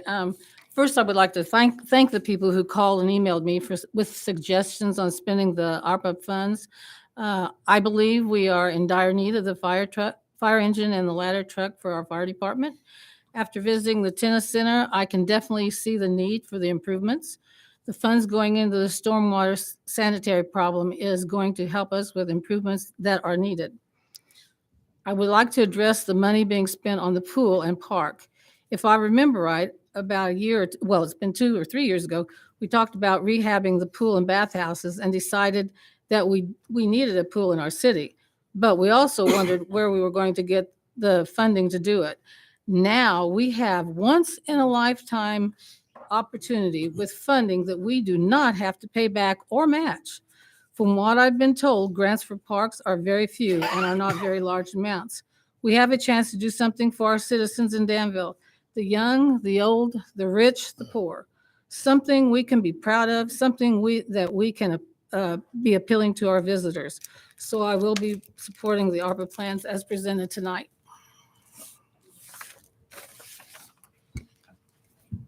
Alderman Iverson. Vice Mayor Iverson. I'm just questioning, I guess, if we can take another month, you need to do it in a way that will actually do some good. I'm not quite sure how that is. I was one of the aldermen who made suggestions to the mayor and got a lot of suggestions from people. He was probably tired of getting phone calls from me with suggestions. So it's not like there hasn't been an opportunity for people to get suggestions through their alderman. It's not been enough. I agree. We don't get enough input on anything. That's the trouble. $24 million is a lot of money, but there's a lot of other things that we do, the budget every year. And how much community input do we get from that? Almost nothing. And it's not because they're not interested, I don't think. I'm not sure we've developed a good way to do it. We talk about a website. Nowadays, Facebook and all that stuff is a big thing, but it's not everything. There's a lot of people who don't know how to use it, don't want to use it. I use it a whole lot less now than I used to because of the crazies out there. So that's not one way. Doing surveys in the newspaper, doing things on the radio and television, all of which would probably help. I think the community relations, I'm sure that she'd have some suggestions for how to get community input off of the Facebook pages and the website. But we need to have an idea of what the heck how we're going to do it if we want to have any input. Otherwise, we're just going to have another month where 30 days from now, we'll come back and say, gee, we wish somebody had said something. And I don't have an idea yet how that is. I think we have to do all of those things if we're going to do it. And that's probably going to take more than a month if you want to do a complete re-examining and a discussion on all the community. Go to all the wards and do all these discussions. And I'm not sure how effective that would be either. And I'm willing to try. I'm not saying we shouldn't do it. I'm just warning that a month doesn't necessarily mean we're going to get a whole lot more unless we have a really effective way to do it. And this very moment, I don't have one idea for you. And that was just a suggestion because would it give more public input? Probably not. But if that's what everyone's wish was, then I would have no problem asking to postpone this for another month. One of the concerns that I have with online surveys, for example, is like, when I ran for mayor the first time, there was a survey, who should be the mayor of Danville? Well, guess what? My friends from overseas, my friends from Atlanta, my friends from Washington, we're all voting on that too. So how do you know that you're getting feedback from your actual citizens as well? That's another thing that concerns me about that. But as it's been stated, we have had this on the website and people have had an opportunity. I've put it on Facebook multiple times. I know that, again, that's not everything. That's one thing you mentioned. I have over 6,000 followers now. I've asked for public feedback. I've said, if you want to give feedback, here are ways that you can give feedback. And we've heard from people, but we haven't heard from people in a voluminous way, unfortunately. I wish that we had, but we haven't. Chairman, I know Alderman Wilson had a... Alderman Wilson. Yes, my question pertains to the youth activities. I know that we've only allocated $600,000 over the is it a 4-year period? $150,000 per year. Yes, we definitely do need activities for our youth. And there's many other services out there that before, during, after school weekends that could definitely benefit from help with these funds. So I'm disappointed that it's only $600,000. And I'm interested to find out how we're going to say, you get money, you get money. No, you don't get money, but you get money, but you don't. So that's where my issue comes in with that money. Yes, ma'am. Alderman Wilson, because you worked in youth services for a long time. Yes. Most of the time what happens with grants is that there's an RFP process. So I will be calling on some of you, hopefully Alderman Teague and a few others to help write, as well as some of our staff to help write that RFP. It would come to the council for approval before we put it out there. But we would develop the criteria. We would tell them what we're looking for, when we're looking for it, and all of that. And then eventually we would, after that's approved by the council, we would submit it.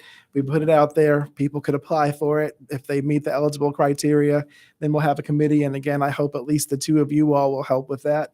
But we'll be able to do some kind of evaluation or assessment based on a criteria that we come up with and that the council has approved and that we vote on in the end.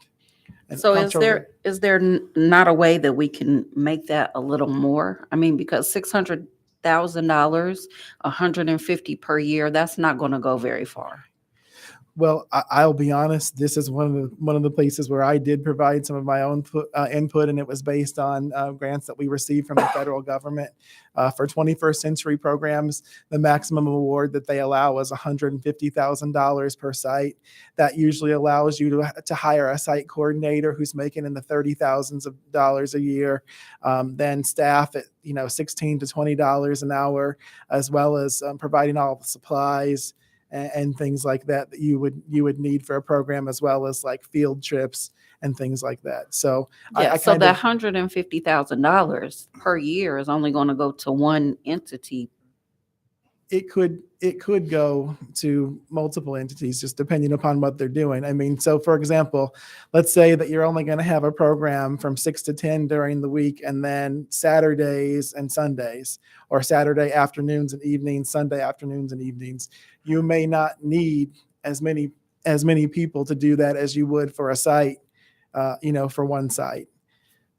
Would be my expectation, but it could certainly be more than one entity. I don't have in my mind that it has to be that way. I think we let people tell us this is what we propose, and as part of that, they'll have a budget to say this is what we can do for this many dollars, and I thought of 150 kind of more as a cap, because that's what the federal government allocates essentially. I just want our kids to get the most bang for our buck. Right. That's all I'm saying. And I just don't think $600,000 is going to do it. Do you have a recommendation, Alderman Patel, from where, Alderman Wilson, where you would take that? Where I would take it from? Yes. Not off the top of my head. Okay. I mean, it looks like, the stormwater thing is the biggest amount across the board. So it would have to probably come from there, which I'm sure, the engineering department would say, no, that's not where we want it to come from. Yeah. But idealistically and realistically, that's really the only place it could come from. Yeah, the other part thing that we did discuss is, using this money, we could say that we're only going to use it across 2 years, or we're going to use it across 3 years. And then, we'll have additional revenue coming from the casino and things like that. Although I would strongly advocate that the vast majority of that revenue goes to pay off our pensions. That there's some money of that could be used for other things as well. The other thing that I think could happen is if we're able to get someone that does good work and jumpstarts it, then the city could help them, or they can help themselves write grants to continue services after whatever time period that we allocate. Sure, I get that. And Alderman Wilson, you got to remember the casino's going to be giving Boys and Girls Club money, doubling or adding on to their building expansion. You've got the pool that's going to have activities. Again, building design is for a football field and soccer complex and things by the Boys and Girls Club that will be for youth. Other aldermen.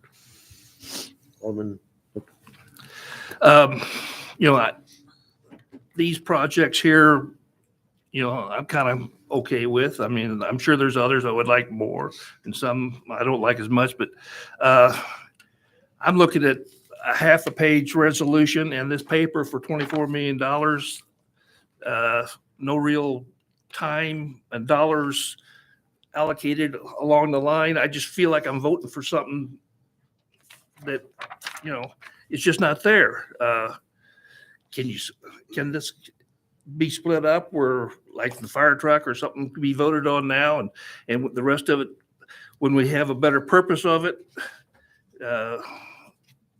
in there? I don't know. It's just, for $24 million, that's not much paper to. And you've got supporting documents for all these numbers, right? I mean, yes, as well they as probably do, but That's the thing, is that a lot of this stuff has to be bid out, right? So we're not going to get, for example, a pumper trunk where when we put that out to bid, that no one's going to respond and say it's going to be $800,000.00 No. So these are just estimates. We've done preliminary research, but we can't tell you what our lowest bid's going to be, or if the bid meets the specs. These are some of these we can don't be lower have and bids some or be higher. quotes Yeah, because well, we I haven't been understand. approved to And, purchase those. So to me, it all ought to be bid right now, because with inflation, the lack of help getting anything done, what we could be paying 25% more, next year than what things are worth this year. yeah, we can't bid it without approval and having a budget to spend it. That's part of the bid approval process internally as part of our ordinance. And I've talked to you before, but we putting all this in this year's budget, and I just don't see how it's going to work down the road. Right. And then, a lot of the items are, they're purchases, the fire trucks, some of the other stuff. They're not as long-term. It's, the engineering things take a significant amount of time to get through, and we're not sitting there with other funds to go start these processes. So that's one reason that, we haven't started those. We're not able to get to the bid point. We don't have the resources in the stormwater and storm and sanitary sewer fund to go design all of these projects right now. That's why we haven't done them. So, and the same I would. kind of wonder if you're going to find enough engineers for all the different projects in this. From this They're town just and not making GM. them anymore. So, it's going to be a challenge, and that's why more time is better. We can get more people that we do not want to get in a pinch. And as much as we can expedite things, we want to have the opportunity to do as right by the projects as we can. And more time is your friend when it comes to reviewing these things and evaluating these projects. So One question you raised that I do want to address. No, there's nothing in the ARPA guidance keeping us from approving one project at a time, as you mentioned. So like only the fire truck today. However, I would recommend that we would review a total comprehensive spending plan, because let's say we bring fire truck number 1 today, we bring the city tennis center improvements next week, and we get towards the end, right? And our funds keep dwindling, and then something comes up, and then you're like, oh, we really want this to be a priority and we want to raise. Well, we've already started the process of a budget's been approved and spending. So when we change things, like as Alderman Wilson mentioned, she'd like to see youth activities go up. Well, that has to come from somewhere. So being able to evaluate that as a whole, like, well, if we put it over here, we have to take it from here. And as well as factoring in the 10 million lost revenue cap.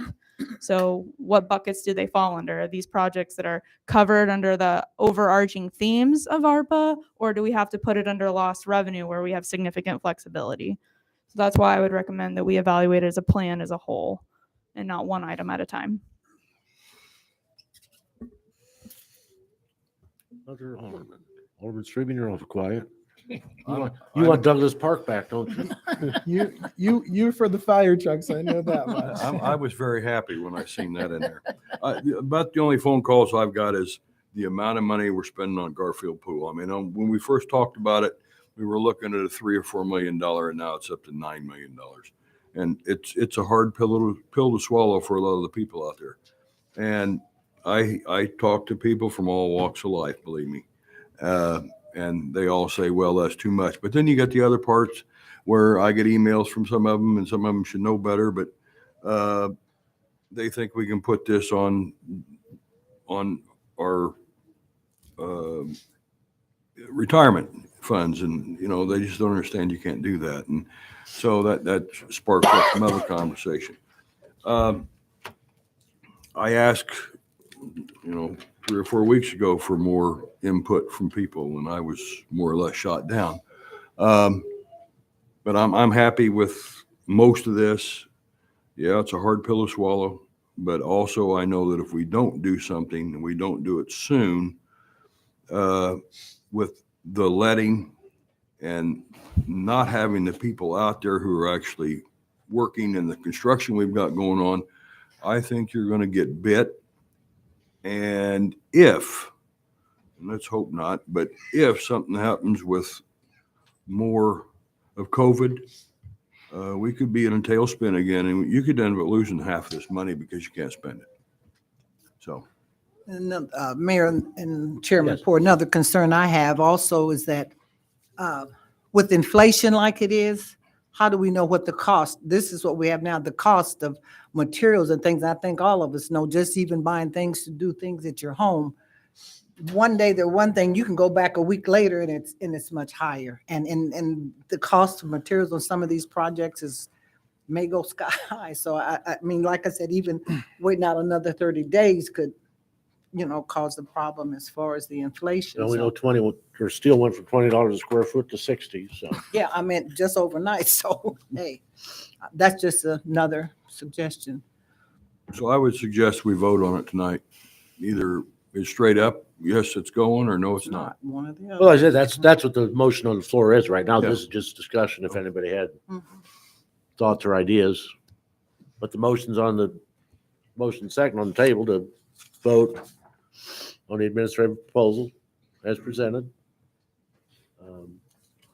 You could make a motion to delay it too. Oh, I know I could. But you have. I could, but I can't. The chairman can't, but somebody else could. But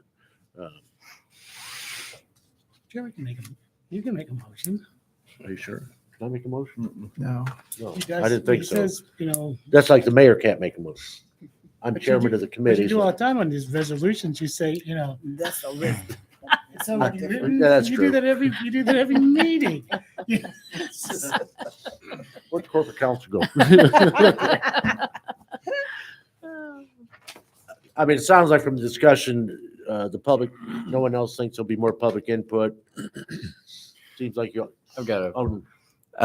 before being alderman, it was only maybe, that's probably too close. Maybe 3 years that I became somewhat more familiar with the election, even the election process, let alone the public conversation domain.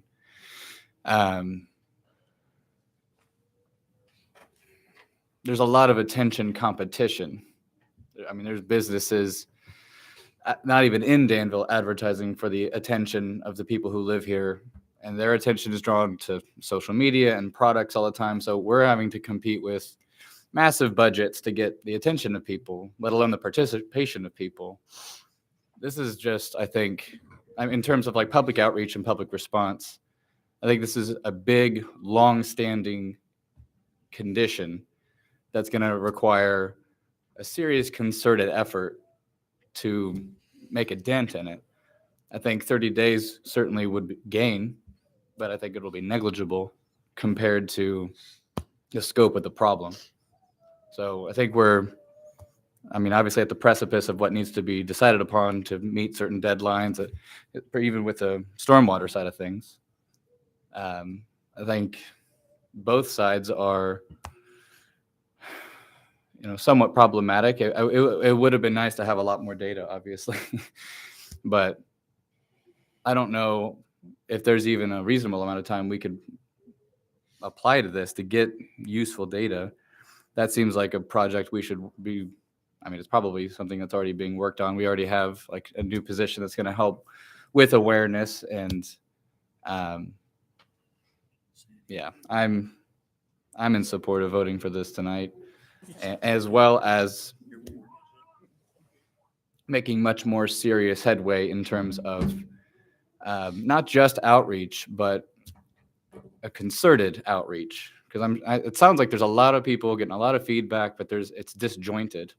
So we don't have like a uniform way of collecting this information. And one might assume that we should be able to do that given the internet, but equally so, it's increasingly convoluted to gather all this information.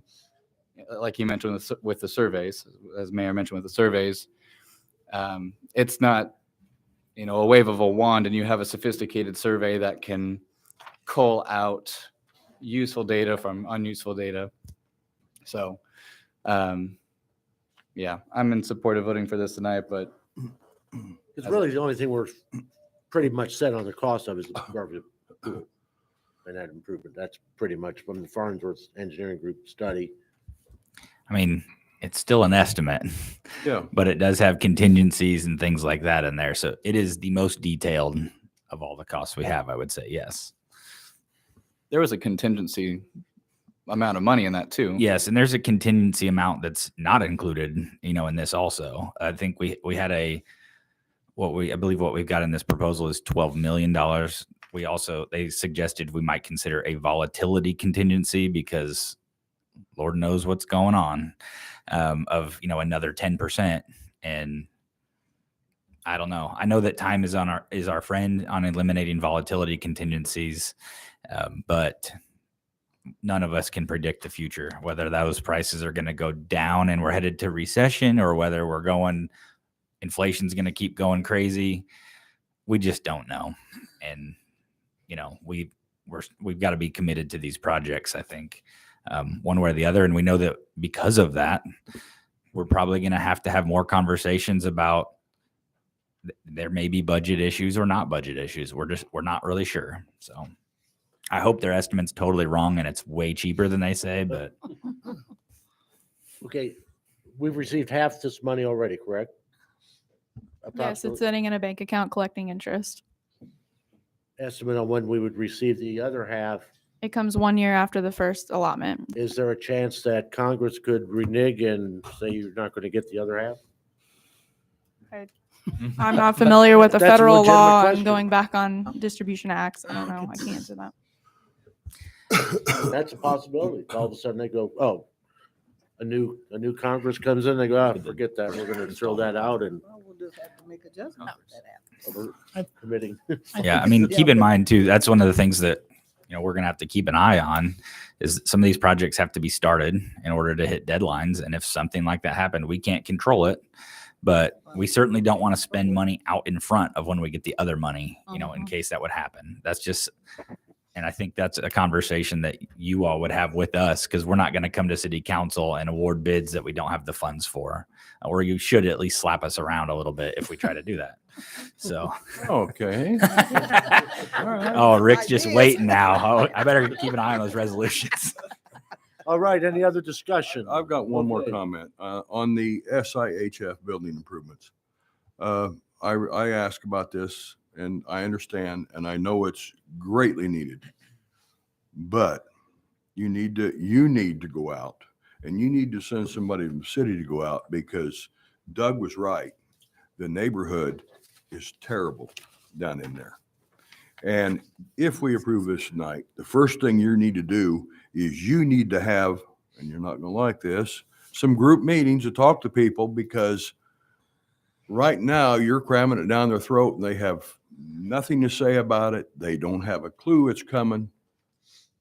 And a lot of them don't read the newspapers, and a lot of them do not get on computers. So that's all I've got to say. Another 30-day survey. We don't do that. Any other discussion? I think it's ironic that we haven't much talked about the cost of the pool, and that's the one I get the most complaints about. People say, wow, it costs too much. Now, people support the idea generally of the pool. They're just flabbergasted by the amount and how much it went up. So, and yet that's the one we seem to be most ready to pass tonight. We've talked about it for a lot of years. Yeah. Well, and that's true, as been pointed out tonight. We've talked about stormwater improvements and projects for years now. This may not be exactly the kind of things we've talked about, but it's all interrelated. Stormwater and sewer water, it all goes in and comes out the same places, folks. And with this, Vice Mayor, the good thing is these projects of the top 10, we have 2 of them underway, 1 already awarded, 2 in the works, and then this would allow us to do the other 6 as well as another project on a list. So it would help us to catch up on things that people have already told us we have these issues about for a decade or more. So. Any other? Okay, Madam Clerk, roll call, please. Alderman Pickering, Yes. Byrd, Yes. Ludwig, Yes. Teague, Yes. Williams, Yes. York, Yes. Wilson, No. Wands, Yes. Bouchard, Yes. Iverson, I have concerns, but it's a once in a lifetime opportunity, I think. So, yes. Brown, Yes. O'Kane, Yes. Orr, I don't agree with all the allocations, but again, cannot turn down what we have, and I hope if we get more like this again, we have more input. Yes. thank you. Streebing, I don't really want to vote. But yes. thank you. 13 yes.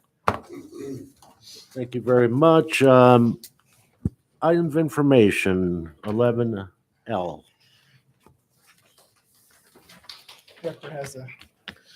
Yes, I'd like to just make the entire council aware that we are out mowing empty lots and parks. And we're all aware of how tall the grass got from the rain of the previous week.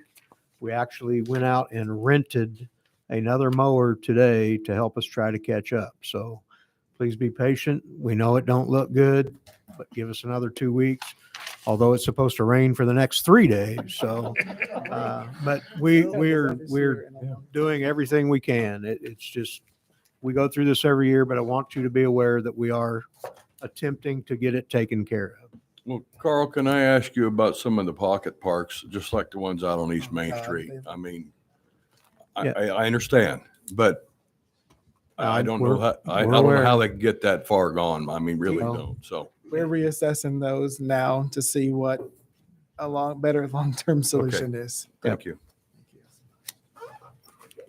Update on toters. No, we don't have any real update. Like I mentioned a couple weeks ago, I got in contact with them and they still said the middle of June. I did order more lids for our old original toters as well. We're down to about 75 of those, but that seems to have slowed down a lot in the last 2 weeks as well. So those should be in probably the end of June. Mayor, that concludes our report. Thank you, Chairman. At this time, are there any items of information for the good of the cause? Public Services will meet here next May 24th, next Tuesday at 6 p.m. here at City Hall. Thank you, Chairman. Yes, Chairman Poor. Lincoln Park Historic District Neighborhood Association will hold their first meeting this Thursday at 7 p.m. And I believe Ashton's going to be our speaker. I am, yes. Director Carpenter? And I can't go without saying it as a trustee of Post 210, tomorrow is the day of giving. If you only got a handful of change even, it helps. This goes towards the honor guards who give the final tribute to the burial of any deceased veteran. Thank you. Thank you. Alderman Brown. Question. Yes, ma'am. Municipal band, is it starting on Memorial Day week? Is that when they start at Lincoln Park? Let me They'll be at the VA. Are they having an open meet? I mean, they haven't had because of COVID. So they are going to be having a full service at the thought they VA. were. I believe so. I will verify. I will verify that, Ashton, or I will verify that, and we'll make sure we get you. Okay, yeah, and then they're starting at Lincoln Park. Is that also coming up I after? have that spoken Sunday with after them, Memorial Alderman, but I Day? need to verify though. I'll Okay. verify that, and we'll Ashton or I will, and we'll get back with you. Alderman Williams, do you know if the VA is having a full service? I haven't heard that. Okay. Thank you, Alderman Williams. I'd like to thank the mayor and Police Chief Yates back there for providing us some additional security here. I've stayed all night worrying about security in this place. And I see that we have an officer in the back, and we want to commend you for having that for us. Thank you, Alderman. Any other items of information for the good of the cause?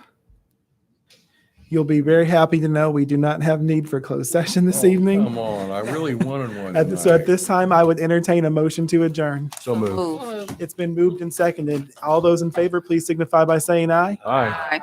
We are adjourned. Have a great week, everyone. They tore the house down today. Yeah, I'm Thank you. comfortable. Sorry. Which one? The Cunningham or the other one? Good. The other I one don't will know be what soon. that's gonna look like, but I don't think we're gonna. It went down. I watched in between cutting grass and everything. Them guys got it down to a science.